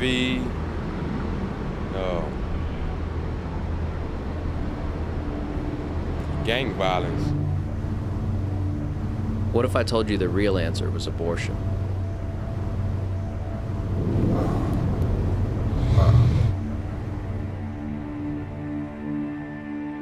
Since 1973, legal abortion has killed more African Americans than AIDS, cancer, diabetes, heart disease, and violent crime combined.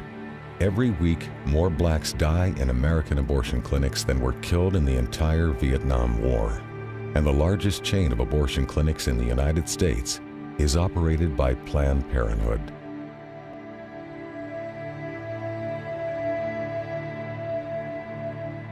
We have now reached a point in this country that African American women, though they make up 12% of the population, they account for 37% of the abortions. An African American baby is almost 5 times more likely to be aborted than a white child. The abortion industry at this point kills as many African American people every 4 days as the Klan killed in 150 years. And you can truly say the most dangerous place for an African American to be is in the womb of their African American mother. All across America, you can stand outside of the abortion clinics and see a steady stream of black women coming in and out. But somewhere along the way, we got the idea that this is a white issue or a conservative issue or a Republican issue, and therefore, it's not an issue that we have to be concerned about. This same attitude has allowed Planned Parenthood and other members of the abortion industry to carry out this genocide right under our very noses. Right now, in America, about half of our babies are being killed in the womb.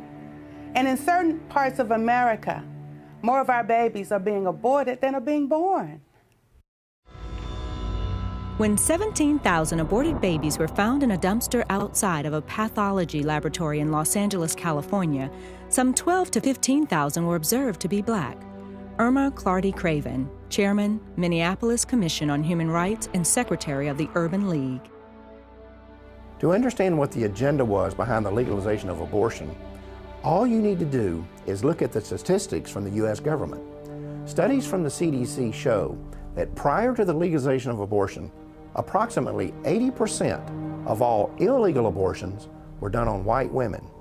One study in New York even found that white women had 5 times as many abortions as black women. But at the moment abortion became legal, that began to reverse. And that's why the legalization of abortion was so crucial for the eugenics movement. Legalization created the ability to market abortion in the black community. And from a eugenics standpoint, that changed everything. These people cannot have it both ways. First, they say that birth control will reduce the number of abortions.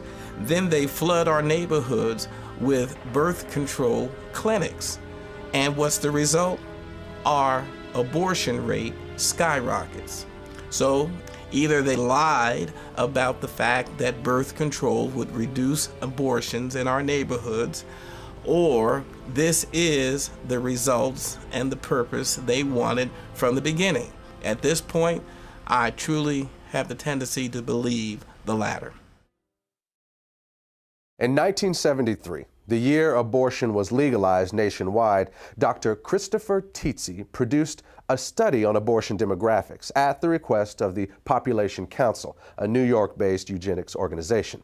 In this report, Tietze confirmed previous research showing that when abortion is illegal, the abortion rate is much higher for white women than for black women, but that this completely reverses whenever abortion is legalized.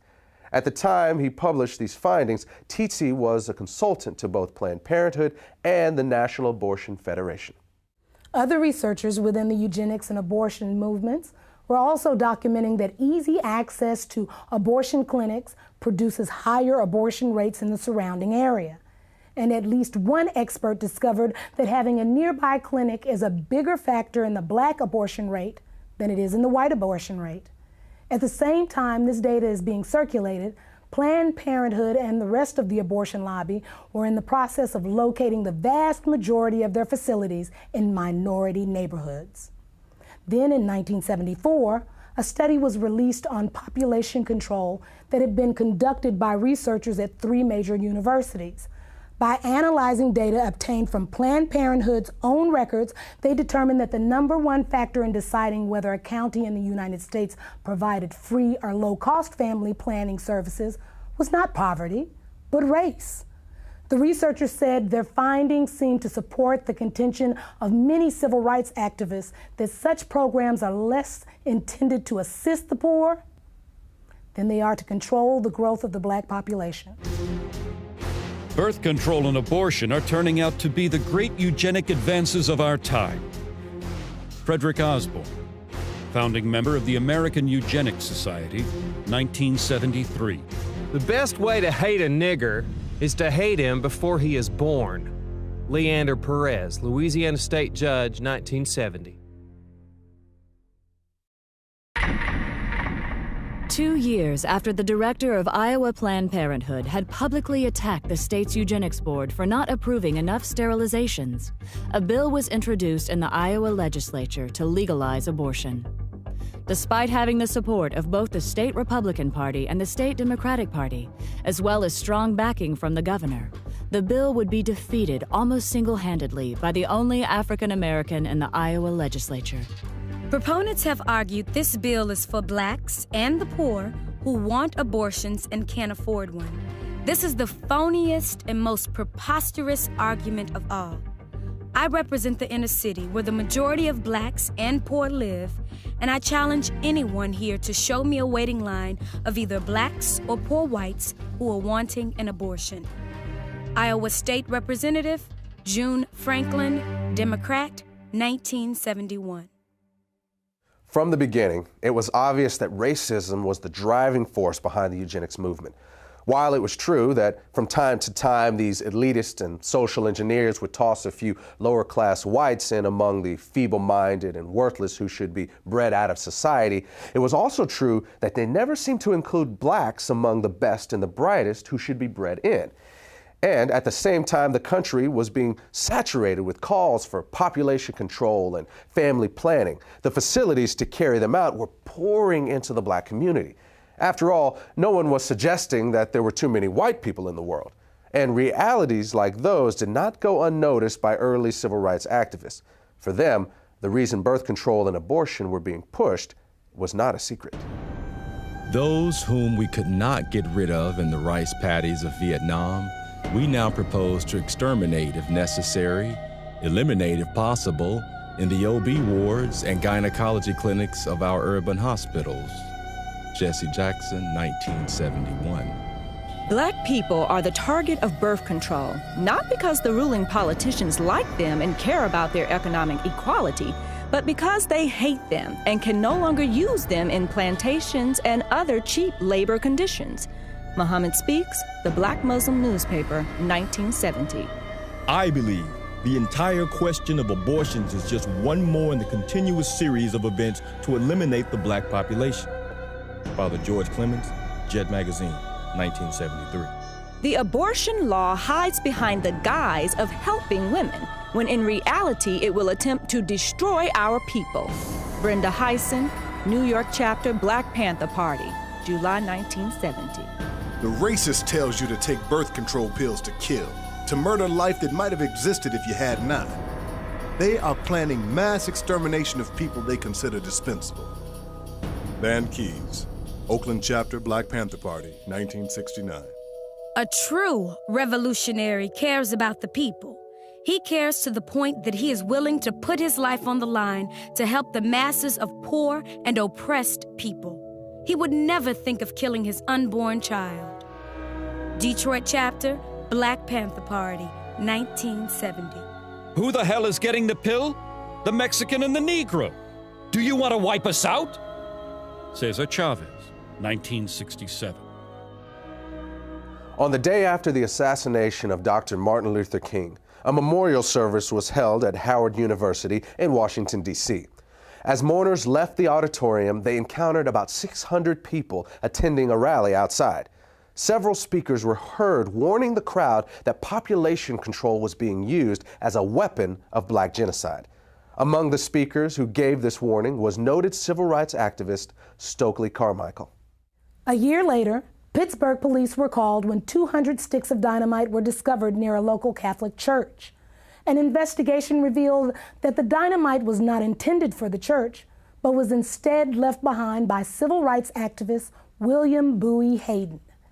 Hayden later admitted that he and his group, the United Movement for Progress, had planned to use the explosives to blow up nearby Planned Parenthood facilities because they were practicing black genocide. Hayden had once stated that any African American who supported allowing Planned Parenthood into black neighborhoods was an Uncle Tom. Into the black community stepped Planned Parenthood. Only when they came into the black community, they've become Planned Black Genocide. William Bowie Hayden, civil rights activist, 1971. Among those associated with Hayden was an African-American physician named Dr. Charles Greenlee. Greenlee had been a staunch supporter of Planned Parenthood, but became suspicious of the organization after noticing that black neighborhoods in his city were, as he described it, saturated with Planned Parenthood facilities, while nearby white neighborhoods that were just as poor did not have a single one. In an article published by the Black Muslim newspaper Muhammad Speaks, Greenlee said he had also discovered that deceptive materials were being circulated in the ghettos and delivered to the homes of black women, warning them that welfare recipients who had additional children would lose their public assistance. Greenlee knew that wasn't true and concluded that Planned Parenthood was pushing a hidden agenda. It was then he severed his ties to the organization and started working against it.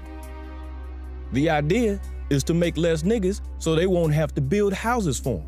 If we keep producing, they're either gonna have to kill us or grant us full citizenship. Dr. Charles Greenlee, civil rights activist, 1968. It is strange that they chose to start talking about population control at the same time that black people in America and people of color around the world are demanding their rightful place as human citizens and their rightful share of the material wealth in the world. Jesse Jackson, 1977.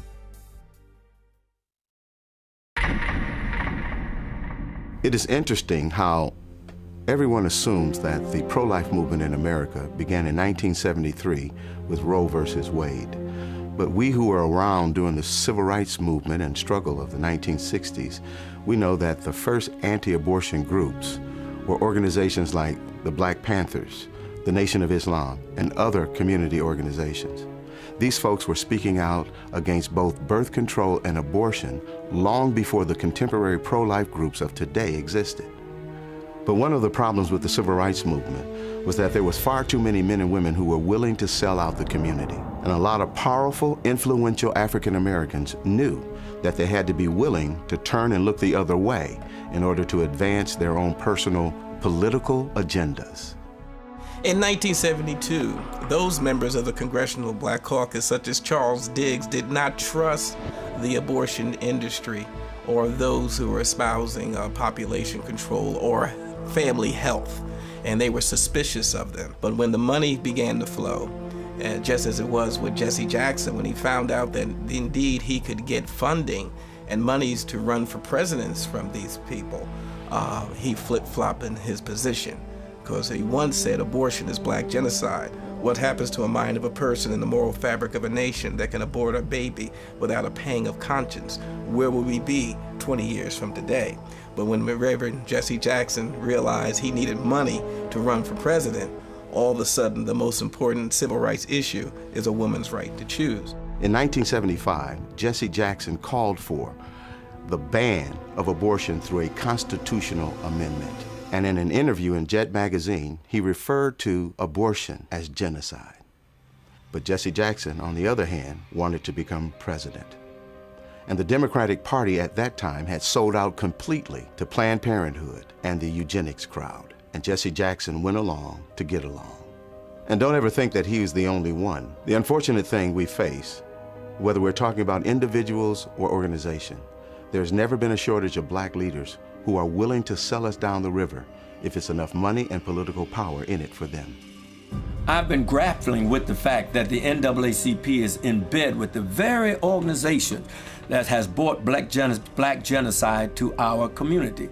Dr. Alveda King, the niece of Dr. Martin Luther King, has tried on at least 3 occasions to bring to this organization's attention the black genocidal plot of people like Margaret Sanger and Planned Parenthood to exterminate the black community. And the stonewalling has been astounding. Alveda King literally has gone to the street along with myself to say to the NAACP, please deal with this issue of black genocide. The NAACP has responded by hiding and trying to prevent their convention goers to hear about black genocide. They've even gone to the extent of using buses to block our demonstration about black genocide in front of Cobo Hall where their convention was going on. They have literally put black paper across their windows so that the convention goers at the NAACP convention could not see the demonstration going outside that included Alveda King. There is definitely a conspiratorial plot being hatched and has been hatched by the NAACP to keep from their people the fact that they are co-conspirators in the genocide of their own people. When you look at the number of African Americans who portrayed us over the years, it's not always clear whether they are uninformed or just out-and-out traitors. When we see pro-choice politicians defending abortion on television, do they really understand the implications of abortion and that it is certainly used for black genocide? Reverend Benjamin Hooks, one of the former presidents of the NAACP, once personally told me that the NAACP would not bring this subject to the floor because they believed it would tear up the NAACP. Even the media has conspired with the NAACP to keep this issue from the attention of the black community community and the public at large. I have seen the news media literally hide their trucks so that they would not be in a position to have to cover the demonstrations in front of Cobo Hall, only to bring them out after the demonstrators had left. This is an outrage that the black community is having the life of its babies destroyed, and the NAACP and the media are knowingly conspiring to keep this information from the public. This is an outrage, and it should be dealt with by every fair-minded American. The civil rights elite has forgotten the lives of unborn black children and has joined those who choose to kill them. Unbelievable! They have forgotten that in the past, racists snatched black babies from their mother's arms and sold them into slavery. Today they snatch them from their mother's womb and throw them in the garbage. Ishmael Hernandez, Executive Director, African and Caribbean American Center, 2003. When we look at this issue of civil rights leaders who sell out, even when they clearly know that birth control and abortion are being used for black genocide, we need to understand that by the 1960s, population control, especially black population control, had become almost a religion for America's white power structure. And from the start, they made it clear that if you crossed them, or if you challenged their agenda, they would chop you off at the knees. And that remains true to this day.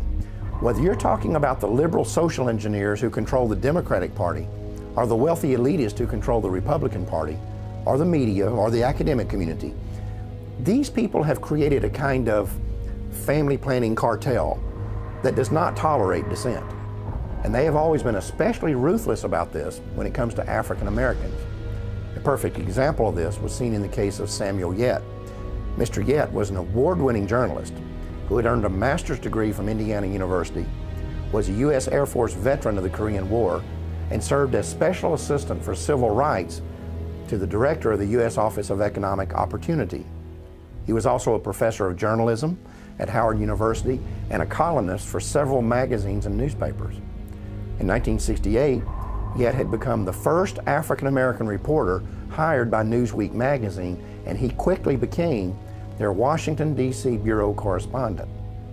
But then 3 years later, he wrote a book that exposed high-level plans within the United States to use birth control and abortion as instruments of black genocide. Then immediately after his book was released to the public, Yet was called into his supervisor's office and fired. At that meeting, he was informed that his dismissal had been orchestrated by the Nixon White House. The next year, Yet told the New York Times that pressure had been put on Newsweek to get him out of Washington. Then later, despite the fact that his book was selling well, had received at least 2 national awards, and was being used as a textbook in over 100 colleges, Yet's publisher dropped him and the book went off the market. What's important to recognize about this situation and others like it was that this family planning cartel was sending a message to those who might have influence within the African American community, whether they were politicians or journalists or college professors or civil rights leaders. They were being warned that when it comes to population control, they only had 2 options. They could either get on board with it or they could keep their mouths shut. And when people like Samuel Yet told them what they could do with their 2 options, they paid a price that few others had the character or the courage to pay. The copyright to Samuel Yet's book was eventually given back to him. Then, in 1982, Yet used his own money to republish it. The foreword of that edition was written by a well-known civil rights activist and co-founder of both the Harlem Writers Guild and the National Cultural Committee of the NAACP. His name was John Oliver Killens, and in that foreword, he gave his analysis of the relationship between family planning and the black community. The American ruling class had made a hard decision. Americans of African descent would either accept the miserable lot or die. The venerable Saturday Evening Post issued what might be termed as a white paper in which it warned black America that they had better understand and accept the fact that absolute freedom and equality were not part of the game plan for them. and that the consequence of non-acceptance would be wholesale genocide. John Oliver Killings, 1982. The minister's work is also important, and also he should be trained, perhaps by the Federation, as to our ideals and the goal that we hope to reach. We do not want word to go out that we want to exterminate the Negro population, and the minister is the man who can straighten out that idea if it ever occurs to any of their more rebellious members. In 1939, Margaret Sanger wrote that in a letter to fellow eugenicist Clarence Gamble regarding the American Birth Control League's Negro Project. Gamble was an heir to the Procter & Gamble fortune and a major financial backer of Sanger's. He also provided funding for other eugenics projects and even gave money directly to the North Carolina Eugenics Board that sterilized Elaine Riddick.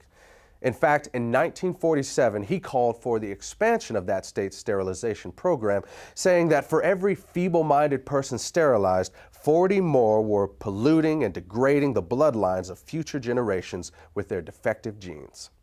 Sanger's letter makes it clear that the eugenics movement understood they would need to neutralize the opposition they might get from the church.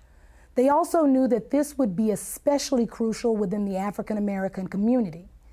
Their strategy was to manipulate church leadership into selling the illusion that support for eugenics was not inconsistent with the Christian faith.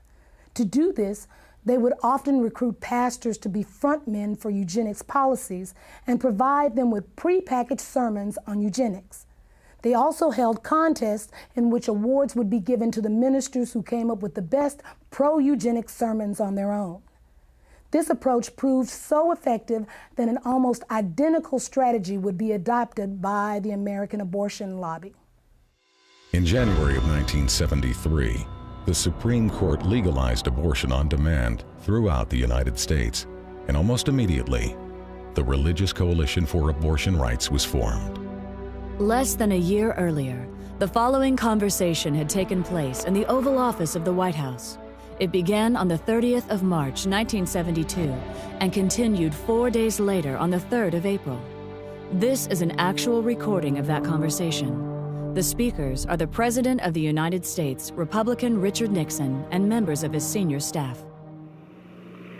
A majority of people in Colorado voted for abortion. I think a majority of people in Michigan voted for abortion. I think in both cases, well, certainly in Michigan, they will vote for it because they think that what's going to be aborted generally are the little black substitutes. As I told you, we talked about it earlier, that a hell of a lot of people want to control the Negro bastard. Yeah. Isn't that very true? So we know what we're talking about, population control. Sure. We're talking really, and what John Rockefeller really realizes, look, the people in what we call our class control their populations. Sometimes they'll have a family of 6 or 7 or 8 or 9, but it's exception. The people who don't control their families are people the people that shouldn't have kids. Now that's the black population. Black in the city of San Francisco has gone from 3,000 right after World War II to where they represent 30% of the population of San Francisco. Yes, sir. The Religious Coalition for Abortion Rights was originally created with the financial backing of John Rockefeller, and its current president is an African American who was once appointed to the Washington, D.C. City Council by Richard Nixon. In the early 1990s, the organization changed its name and is today known as the Religious Coalition for Reproductive Choice.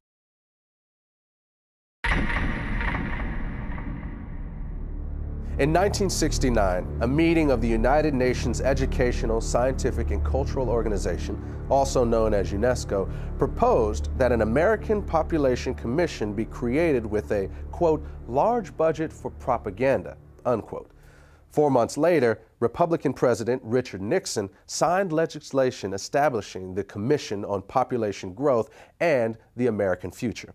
The bill authorizing this new initiative had been passed with overwhelming support from congressional Democrats and was chaired by John Rockefeller. The executive director of the project was to be Dr. Charles F. Westhoff, who was also a member of both the American Eugenics Society and Planned Parenthood's National Advisory Council. Another member of this new commission was Dr. Joseph Beasley.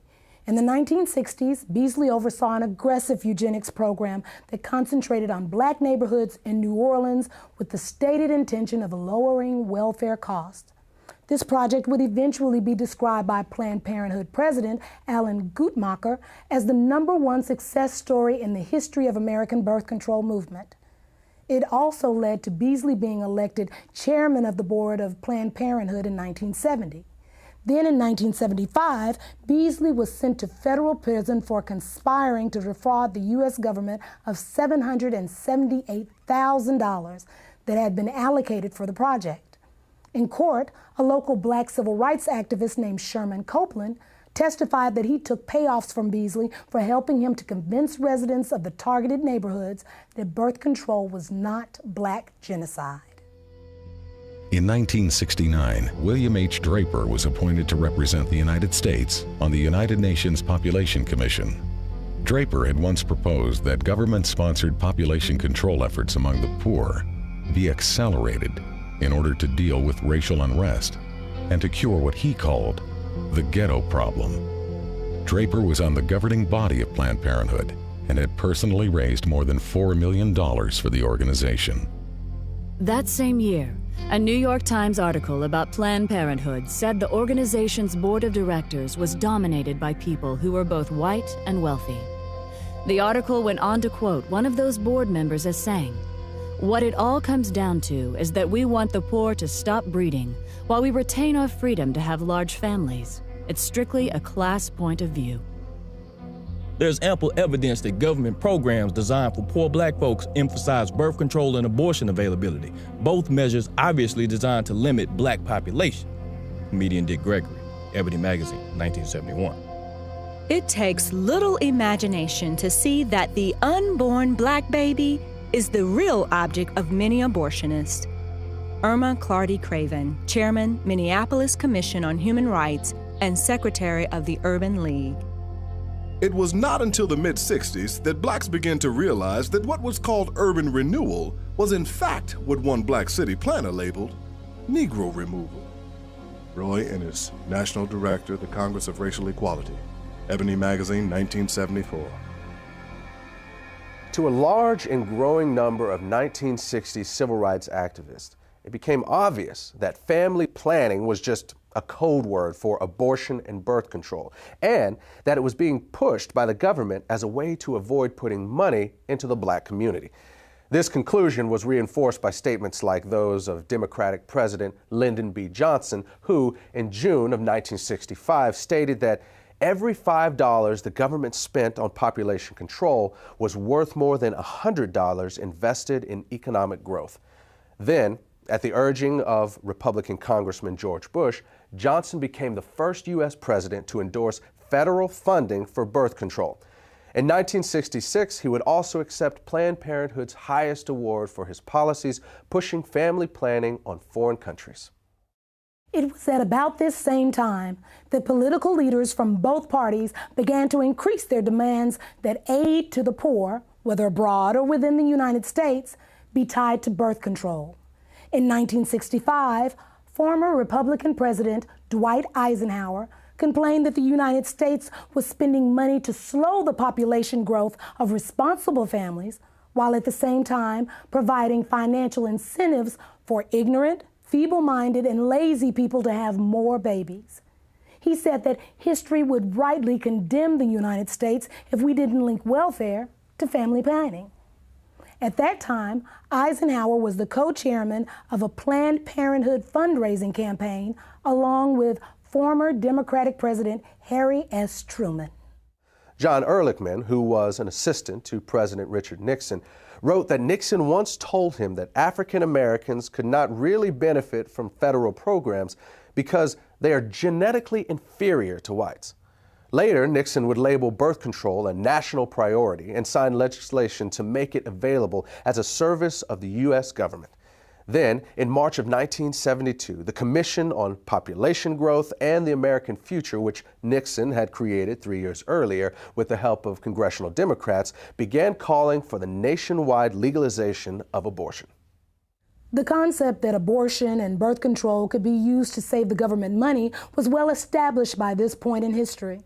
In 1969, Joseph Kershaw, who was a researcher with the U.S. government's Office of Economic Opportunity, stated that the agency had closely studied the poverty issue and found that the single most cost-effective way for the government to address it was through family planning. In other words, through abortion and birth control. And that sort of thinking is still very much alive today. On January 25th, 2009, the Speaker of the United States House of Representatives, Nancy Pelosi, said on an ABC News program that the government's economic stimulus package should include a large increase in spending for population control. She said that this could save the state and federal governments the cost of having to pay for the health care and education of poor children. Not surprisingly, Pelosi has a 100% approval rating from Planned Parenthood. At one time, it was common to hear politicians and elected officials openly talking about the need for population control in the black community, or saying things like $1 spent on family planning is worth $5 spent on economic development. But since we don't hear that sort of thing anymore, it would be easy to conclude that the government is not still involved in black genocide, but that's not the case. Look, it's no longer necessary for the government to be directly involved in black genocide because that's what they hired Planned Parenthood for. I mean, it can't just be a coincidence that at the same time when government population control programs were backing away from specifically targeting black neighborhoods, at that same time, the state and federal funding for Planned Parenthood was being increased by leaps and bounds. To understand the magnitude of the dollars involved here, remember this.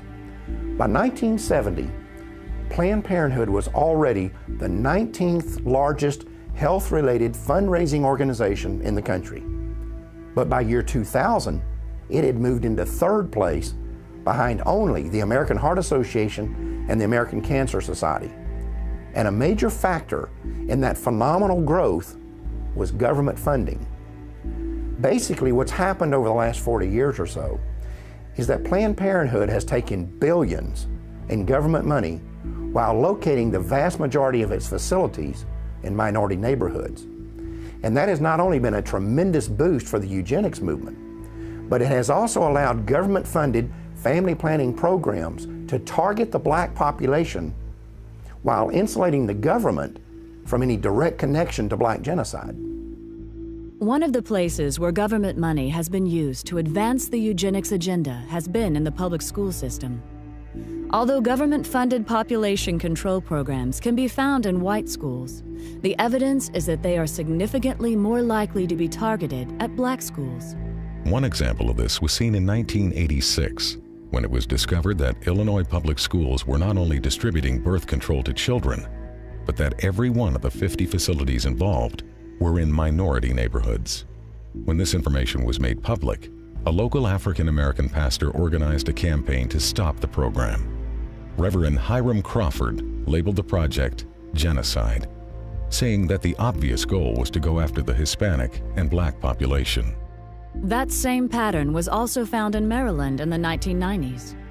Even though the state's teen pregnancy rate was higher among white students than black students, when the contraceptive device Norplant was introduced, it was selectively marketed to children as young as 13 in predominantly black schools in Baltimore. The result was that of the first 350 girls implanted at a local middle school, 345 were African American. Then, when Norplant was approved for general distribution, of the first 100 schools selected, all 100 were in minority neighborhoods. The Norplant contraception device was developed by the Population Council in New York, which had been established in 1952 under the leadership of its president, John Rockefeller. Its next two presidents, Frederick Osborne and Frank Notestein, were both former members of the American Eugenics Society, and Notestein would later serve on the National Advisory Council of Planned Parenthood.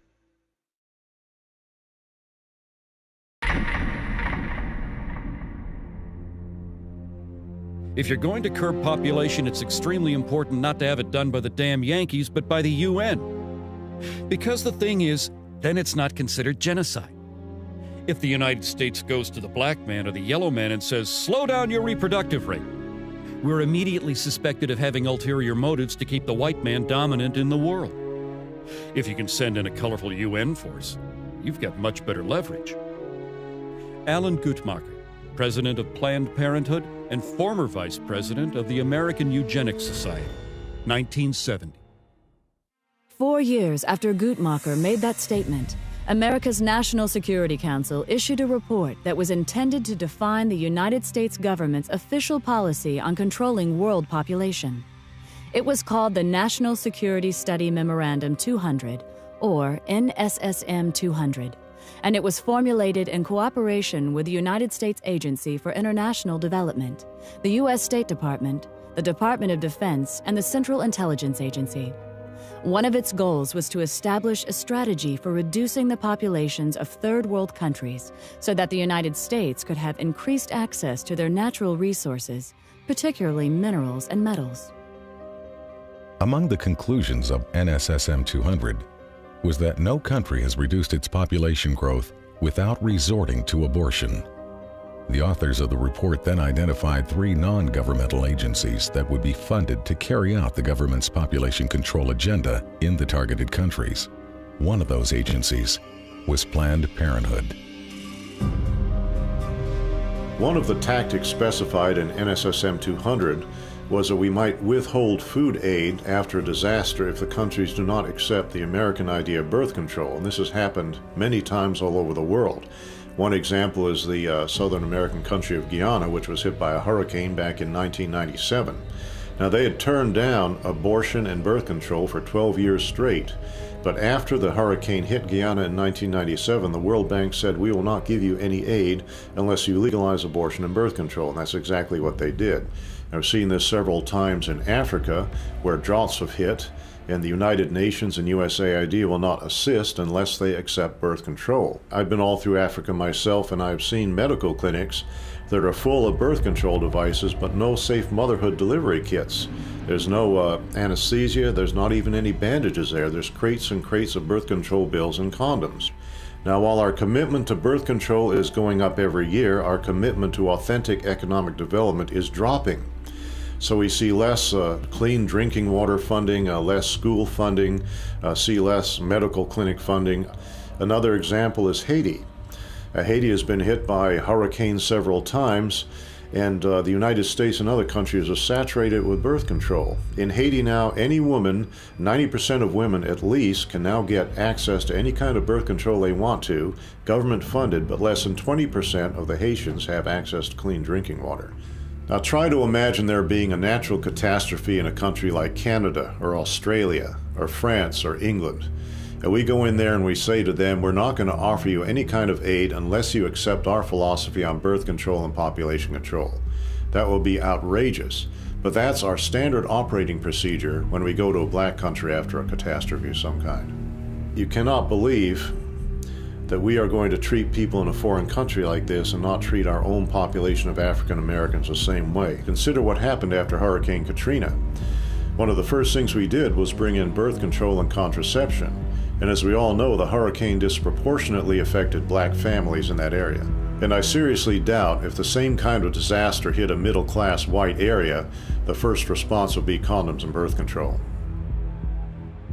This idea that population control could be used to control a specific population was not unique to NSSM 200.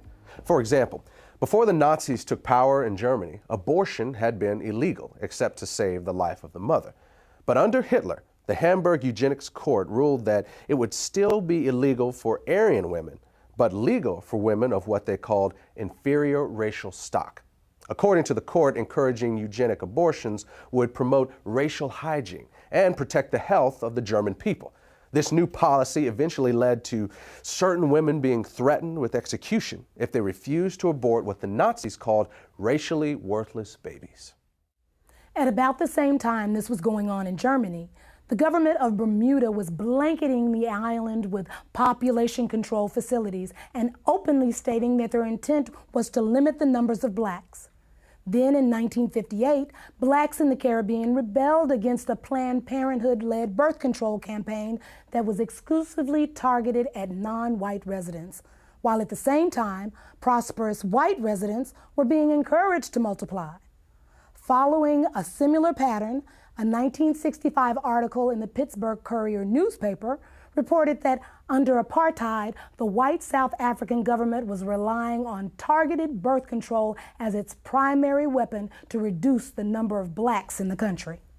Unfortunately, we now know that the U.S. government was not immune to this sort of thing either. When 3 pro-choice researchers investigated the original motive behind the creation of the abortion pill, RU-486, what they discovered was that the scientific basis for it was actually developed in the United States during the 1960s by the National Institutes of Health at the U.S. Department of Health and Human Services. In their 1991 book, these researchers claimed to have found data showing that this agency was looking for an inexpensive and effective drug to control the populations of foreign countries that the government had classified as underdeveloped.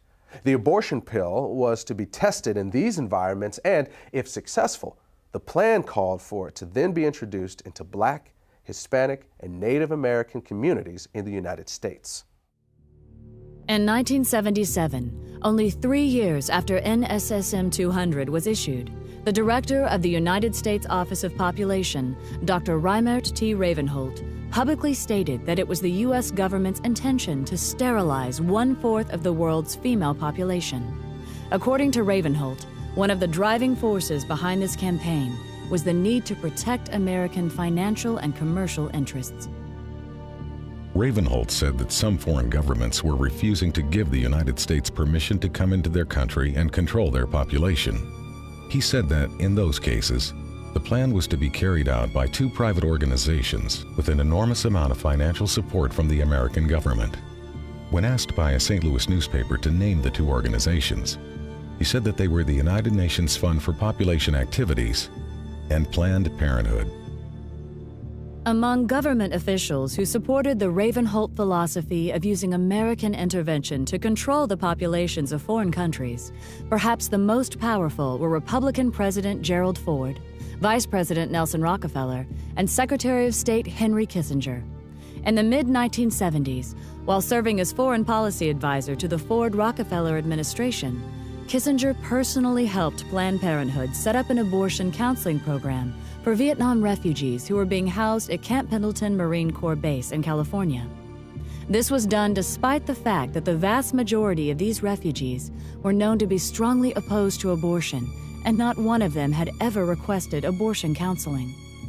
At the same time, Kissinger also refused to hold an abortion training program that was being conducted by the Agency for International Development, which operates under the direction of the State Department. Kissinger allowed this project to continue despite numerous complaints that it was in clear violation of U.S. law that specifically prohibited American foreign aid funds from being used for this purpose. The commitment that Ford, Rockefeller, and Kissinger had for this illegal project may have been a reaction to something Reimert Ravenholt had said a few years earlier. In 1973, he was speaking at a Planned Parenthood national conference where he told attendees that abortion may actually be the most demographically powerful way of controlling population. Ravenholt would eventually be honored by Planned Parenthood for what it called innovation and vision in the population field. Years ago, a series of USA Today articles documented that there are large multinational corporations on the New York Stock Exchange today that actually got their start in the slave trade. But when slavery ended and Africans could no longer be financially exploited, many of those same corporations began pouring millions into the eugenics movement. The people they had found so valuable as property, they had little use for as fellow citizens. And again, some of those corporations and foundations and institutions are still around today, and every year they still pour millions into eugenics organizations like Planned Parenthood. In fact, if you look at Planned Parenthood's donor list, it reads like a who's who of corporate America. You also have individual elitists doing the exact same thing. People like Bill and Melinda Gates, Warren Buffett, Ted Turner, and many others have used their own personal fortunes to make sure that the eugenics movement never runs short of money. Of course, if you confront these people or these corporations about their support for organizations like Planned Parenthood, they'll tell you it has nothing to do with eugenics. And if someone is naive enough to believe that, that's fine. But to me, it's like someone saying, yeah, I'll give a few $1 million a year to the Klan, but I'm not really a racist. After the abortion pill RU-486 was approved for sale in the U.S., the controversy surrounding it kept the abortion lobby from being able to find an American company to produce it. That forced them to look for a foreign manufacturer. And after an 8-year search, a company owned by the Chinese government agreed to manufacture the drug for the U.S. market. The company's management made the decision after the Rockefeller Foundation agreed to provide financial backing for the project. There's also another connection between Rockefeller and RU-486. At the end of World War II, the German chemical manufacturer IG Farben was identified as the company that supplied the gas used in the Nazi concentration camps. The gas was called Zyklon B, and evidence later showed that Farben's executives knew how it was being used. In fact, evidence was uncovered to indicate that Farben engineers had actually designed the gas chambers. This led to some of them being tried at Nuremberg for crimes against humanity, including genocide and slavery. Interestingly, IG Farben was a financial partner with John D. Rockefeller and Standard Oil of New Jersey in a company called Standard IG Farben. In addition, within 3 months after Hitler came to power, the publicity director of Rockefeller Foundation and personal advisor to John D. Rockefeller, a man named Ivy Ledbetter Lee, was assigned the responsibility of directing public relations for IG Farben. After the war, IG Farben would change its name to become known as Hercht AG. Today, Hercht is a gigantic multinational corporation with subsidiaries all over the world, including the United States. Ironically, one of Hercht's subsidiaries, Rusal-Yuclof, is the French company that developed RU-486. In other words, the same company that produced the gas used in the Nazi death camps also produced the abortion pill that is now being used in American abortion clinics. And in both cases, there was a known connection to the Rockefeller Foundation. On the week he was inaugurated, Bill Clinton received this letter from attorney Ron Weddington. Weddington is the ex-husband of Sarah Weddington, the lawyer who successfully argued for the legalization of abortion in the Roe v. Wade case. 26 million food stamp recipients is more than the economy can stand. You can start immediately to eliminate the barely educated, unhealthy, and poor segment of our country. No, I'm not advocating some sort of mass extinction of these unfortunate people. Crime, drugs, and disease are already doing that. I am not proposing that you send federal agents armed with Depo-Provera dart guns to the ghetto. You should use persuasion rather than coercion. Our survival depends upon our developing a population where everyone contributes. We don't need more cannon fodder. We don't need more parishioners. We don't need more cheap labor. We don't need more poor babies. 2 days after being sworn in as president, Bill Clinton issued an executive order that allowed federally funded agencies to refer low-income women for abortions. He also directed that American dollars could be funneled to organizations that promote abortion in foreign countries. The Aid to Families with Dependent Children program is the worst boondoggle ever created. When a sullen black woman of 17 or 18 can decide to have a baby and get welfare and food stamps and become a burden to us all, it's time to stop. Dr. Edward Allred, abortionist, 1980. Edward Allred is the owner of one of the largest chains of abortion clinics in the United States. Not long before Allred made this statement, the Los Angeles Times had reported that his California facilities were handling referrals made by Planned Parenthood. Even as late as the 1960s, the wealthy elite who made up the eugenics movement never tried to hide the fact that their agenda was driven by financial considerations as much as it was driven by the desire to create racial purity. A good example of this was seen in 1967 when eugenicist and Nobel Prize winner Dr. William Shockley caused a national uproar when he stated that it was a waste of taxpayer money to create better schools and welfare programs for what he called ghetto Negroes. He claimed to have research showing that people of African descent are genetically inferior to whites in intelligence and simply not smart enough to take advantage of programs designed to help them. To save taxpayer money, he proposed that the U.S. government implement forced birth control to lower the reproduction of the inferior classes and then issue certificates to become pregnant that would be sold on the New York Stock Exchange. Shockley was a National Committee member of Planned Parenthood and a featured speaker at least one Planned Parenthood conference. When Florida abortion clinic owner Joyce Tarnow appeared on a local talk show, she gave the following reply when asked what America should do to help impoverished nations that are facing starvation or other natural disasters. Time is running out for us. In 1968, Dr. Paul Ehrlich wrote The Population Bomb. And in that book, he stated a thesis that what we should be doing is helping those nations that have a reasonable chance of being able to produce their own food supplies. Those that cannot do that for whatever reason, those people have to just sink or swim on their own. And what we do is try to help those societies become self-sustaining that have a chance to learn how to fish in order to feed themselves. Wait a minute. Are you I just want to make sure this is clear. Are you advocating, or was he advocating, basically writing off people that have no hope of ever because of the climate or whatever problems of feeding themselves? Sort of like survival of the fittest? Or... Right. And the thing is... You agree with that? Yes, I do. The more people you help to survive, the more people are going to be reproducing and having children beyond what we can reasonably hope to have so that we can educate and house and feed these people. When Joyce Tarnow retired in 2004, she told a local newspaper that she had tried to get as many people sterilized as are in my way.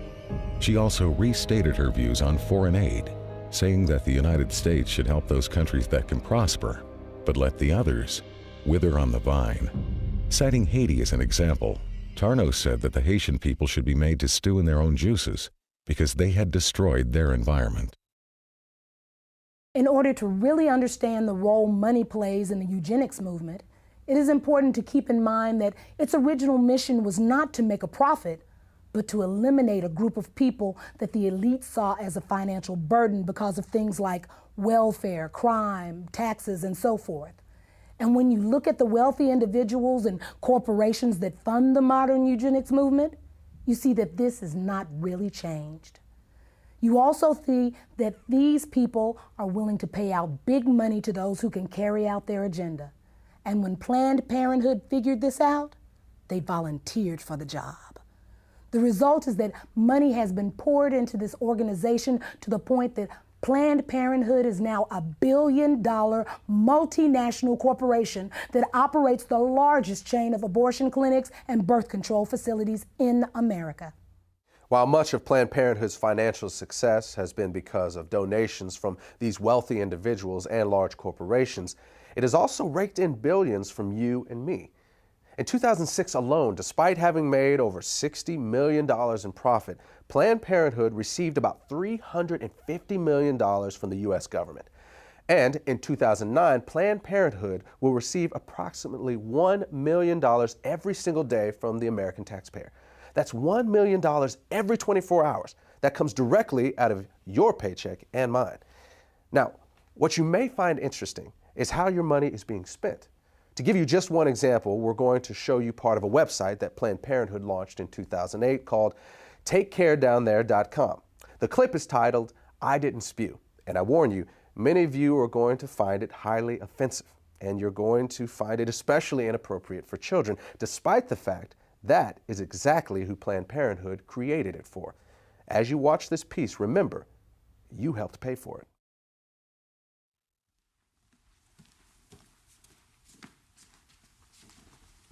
Whoa, Guy, where's the prophylactic? What do you mean? Look, oral sex is still sex, okay? If it's unprotected, you gotta reject it. What? What? But I didn't even spew. Guys, doesn't matter. Look, if you're having sex or you're getting some blowjays or whatever, you need to use a condom. Because you could catch a sexually transmitted infection, even if you don't spew.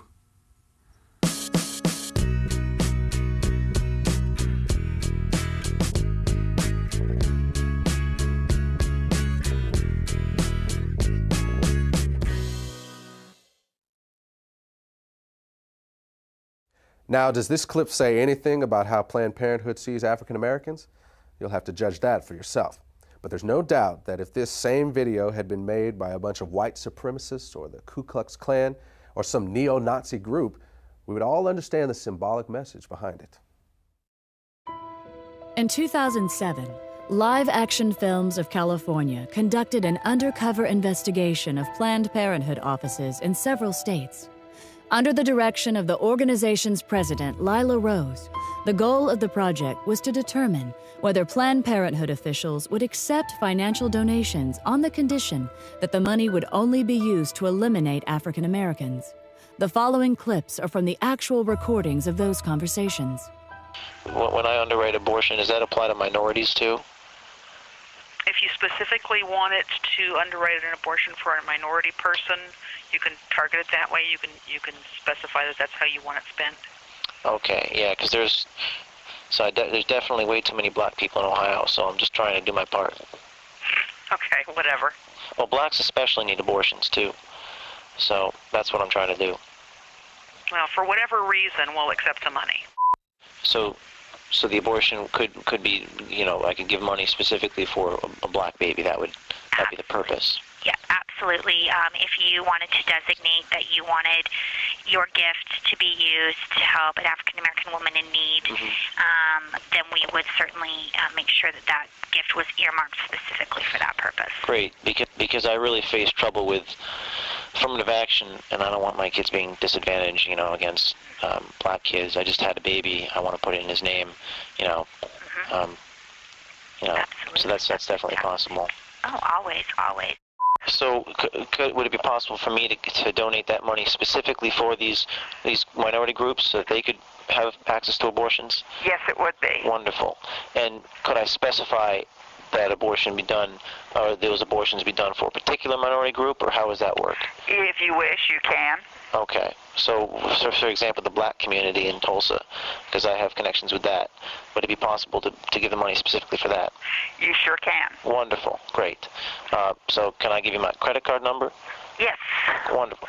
Just one more thing. The abortions will be done specifically for the black community abortions.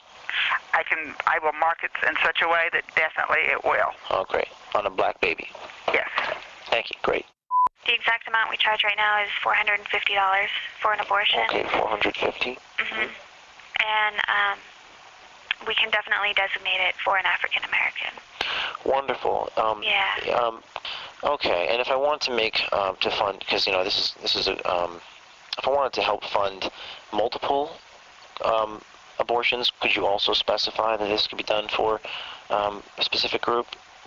Well, I'm really excited, you know, because I really face trouble with affirmative action.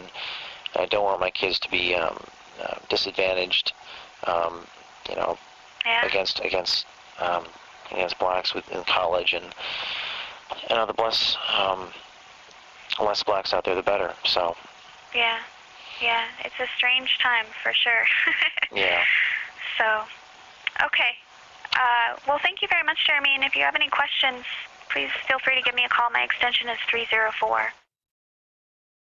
When this material was released to the public, Planned Parenthood's defense was to claim that the employees who made these statements were not reflecting the organization's corporate position.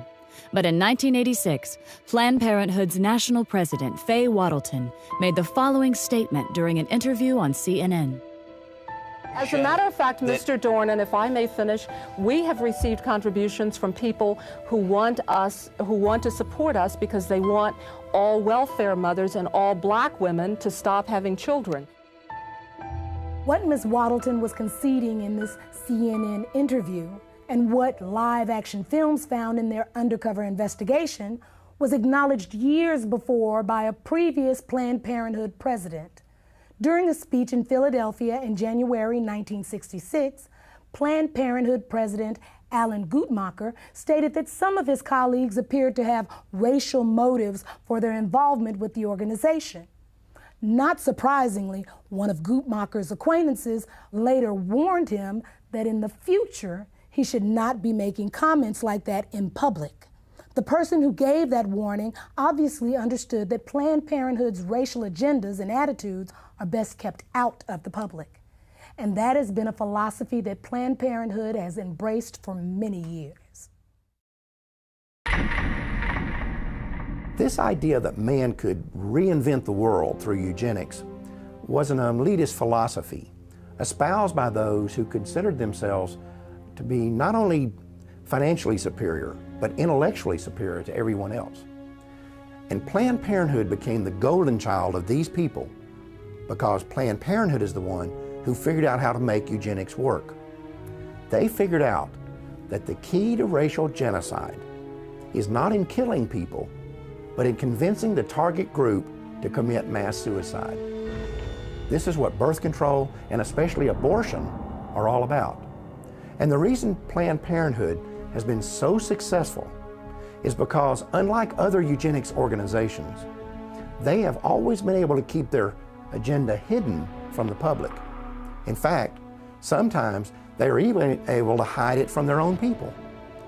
I will assure you that there are Planned Parenthood employees and volunteers all over this country who have no idea what they're actually involved in. Then there are other people who will look you right in the face and tell you that racism was not the driving force behind the American eugenics movement.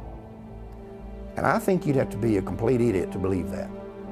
The truth is that if blacks had never been stolen out of Africa and brought here in chains, there would never have been a eugenics movement in the first place. There would never have been forced sterilizations. There would never have been a birth control revolution. There would never have been a call for the legalization of abortion, and you would have never heard the terms population control and family planning. The fact is that had slavery never existed, Planned Parenthood would not exist today. We need to remember that over 60 years ago, a man who could today be called the father of modern-day eugenics proposed that population control clinics be concentrated in minority neighborhoods. And now today, the vast majority of Planned Parenthood clinics are located in our neighborhoods. Are we really so naive to believe that this is all a coincidence? We all know that drugs, alcohol, and tobacco are devastating, especially in the black community. We know that the big corporations target us with the ads and the marketing campaigns. And yet, we don't notice that Planned Parenthood is doing the very same thing? We need to pay attention to the fact that in the 1960s, when we as African Americans began to demand our civil rights, for the first time in American history, there began a widespread cry in our government for legalized abortion. Was that coincidence too? Or could it be that when we said we would no longer sit on the back of the bus, a place was being reserved for us down at the abortion clinic? For most people, it may be hard to conceive that the ethnic cleansing going on today through legal abortion began with the fear of freed slaves. But as you have seen, that is exactly what happened. When colonization failed, Charles Darwin and Francis Galton were there to tell the world that people of African descent were just one small step above the ape. And white elitists embraced that philosophy, not because they had studied it and found it to be true, but because it gave them the permission they needed to wipe us out. And that launched a chain of events that quickly took on a life of its own. Every time one eugenics strategy failed, another was invented to take its place. It was a pattern that would be continued from one generation to the next until they finally discovered the strategy that worked. You know, when you study the Nazi Holocaust, you can see these films of Jews running into ditches to be shot in the head. You can even see films of them actually walking into the gas chambers. And it's tempting to ask yourself why they didn't fight back. I mean, if you're going to be killed anyway, what do you have to lose? Perhaps the answer is that they simply could not believe it was really happening. Maybe the normal human mind is just not wired to accept that your fellow man is capable of such senseless brutality on such a scale, even when you see it happening with your own eyes. As African Americans, we need to recognize that we are doing the same thing. We need to understand that terms like pro-choice and reproductive rights and family planning are nothing more than marketing slogans. They're just code words that organizations like Planned Parenthood use to hide the fact that we're voluntarily submitting to the will of those who have been trying to exterminate us since the day slavery ended. At the beginning of this program, we told you that the Ma'afa didn't end with the freeing of the slaves, and that in fact, it hasn't ended yet. Now you've seen the rest of the story. Now you know that legalized abortion is more than just a crime against humanity. It is also the continuation of a 150-year-old racial agenda that was founded in Black genocide. And I hope that you have also come to see that as long as abortion remains legal, the Ma'afa cannot end. Thanks for watching. Brothers and sisters, it is time. Yes, it is. Amen. Brothers and sisters, it's time for us to go to the streets on this issue. Yes, it is. We need to be in the streets on this issue. Amen. If we look the other way, while our smallest brothers and sisters are being lynched in the room, we lose the right to be outraged that we were once lynched by the Klan. When white supremacist Tom Messer tells his followers to invest their money in ghetto abortion clinics, he's not talking about reproductive rights. He's talking about reproductive racism. Yes, he is. Oh, no. When two guys write a book talking about Steve Levette, John Donahue, when two guys, Steve Levette and John Donahue, write a book in which they claim that the high rate of abortion keeps the rate of crime down, be assured, they know that a vast majority of American abortion clinics are in Black neighborhoods. Oh, yes, they do. Oh, yes, they do. Come on. They know they're in the minority neighborhoods. What we need to understand is when we let Planned Parenthood into our schools, when Planned Parenthood put their death camps, when we let them put their death camps in Black communities, in our communities, That's right. and when we sit back and let an elected government official take money out of our paycheck to pay Planned Parenthood, we have been played like fools. Oh, yes, we have. Jesus. The fact is, if we tolerate something as evil as abortion, we cannot be surprised if it turns around and is used against us. We can't be surprised if it's turned around and used against us. We can't be angry if it's turned around and used against us. Notice for sure, as long as abortion is legal, in America, we'll never be able to stop it being used to commit Black genocide. That's right. Amen. We'll never be able to use it as a weapon for what I call the Ma'afa. The fact is, if we tolerate something as evil as abortion, we cannot be surprised or angry when it's turned against us. Said that one, didn't I? You know it's easy, you know it was easy to spot the enemy when he was a redneck, toothless redneck. Probably spent about 3 years trying to get past the 4th grade. But today, our enemy don't wear white hoods. No, they don't. Come on, man. Today, our enemies wear a white lab coat. Yes, yes, with a stethoscope around his neck. yes. And what gets really aggravating sometimes, like a pimp, sometimes he's Black. Come on. And this is not about political parties either, because there's a reason I'm an independent. Both the Republican Party and Democratic Party have been in bed with Jezebel and the eugenics business for more years than you and I have been alive. Come on, that's right. I will also tell you this, every time we vote for politicians who tell us they are pro-choice, it's like we're spitting on the graves of our ancestors. Our ancestors did not break the chains of slavery. No, they did. They didn't escape the plantations and the cotton field just so we could actually then take power and give it to political people who are there to wipe us out. Jesus. That's right. Amen.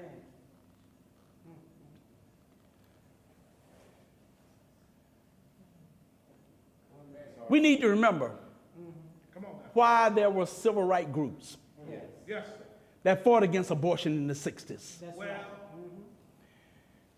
We need to understand what it was that Harold Crawford and Irma Carver and Craven was talking about long before abortion became legal in this nation, when they stood up and they noted there's a real connection between poverty, abortion, and genocide. Oh, yes, yes.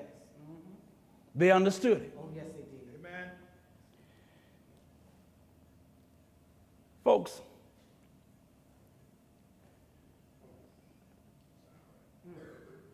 you know, it's time we looked at what's been done to our children.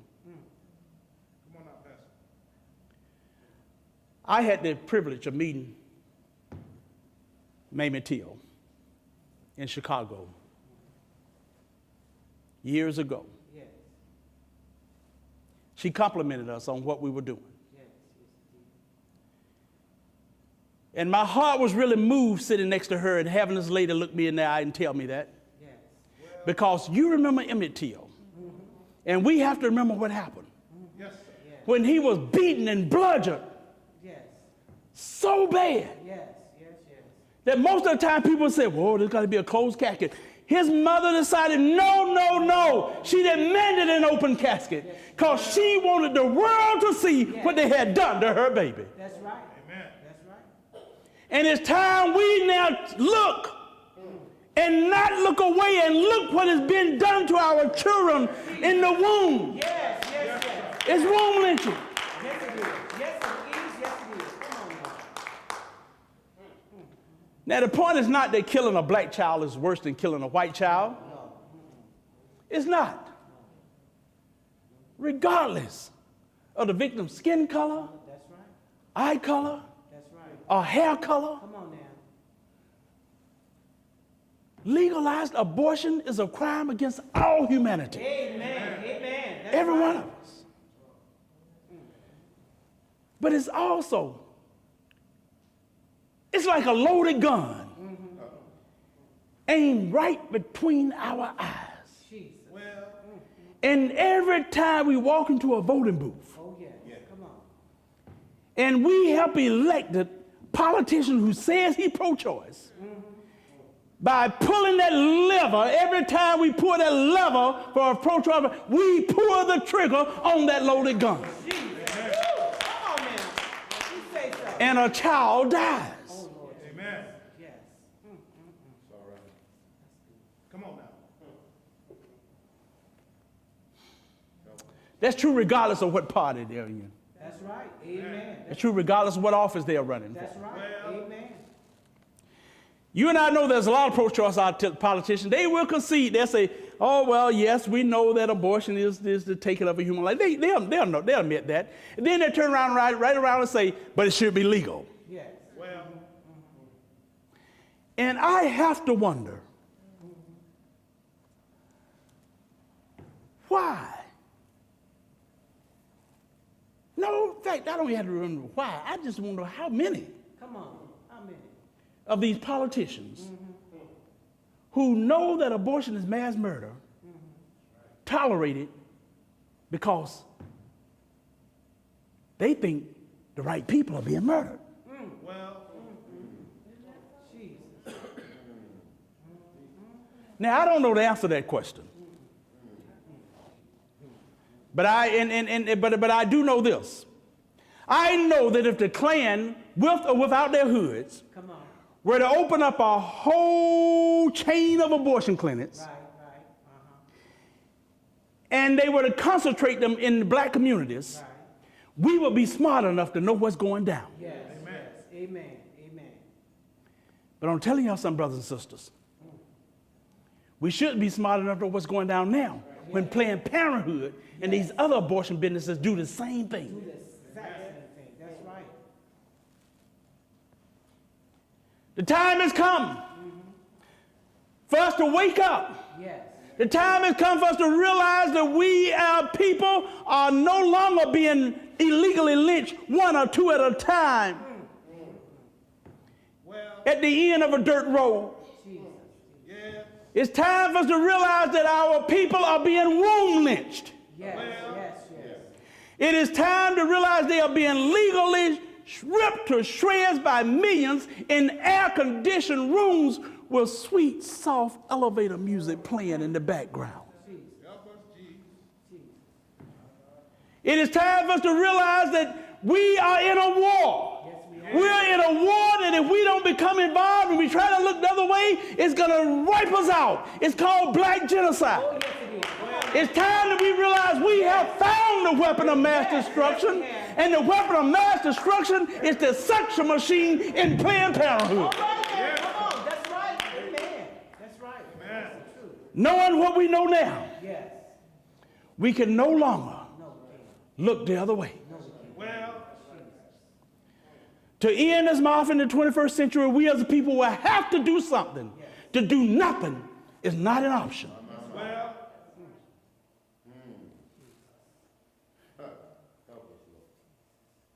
The only question left to answer is,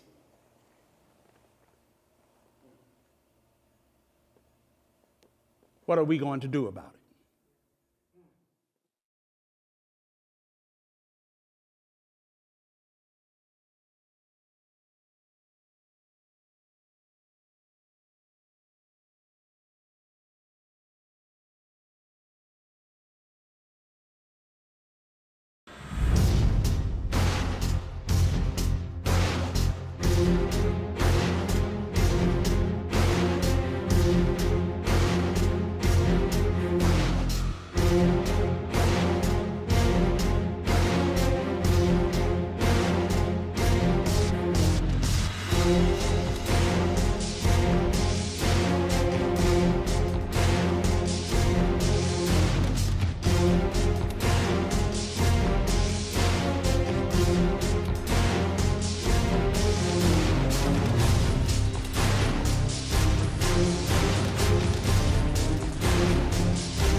Donald has said he's in favor of defunding Planned Parenthood. He even supported shutting the government down to defund Planned Parenthood.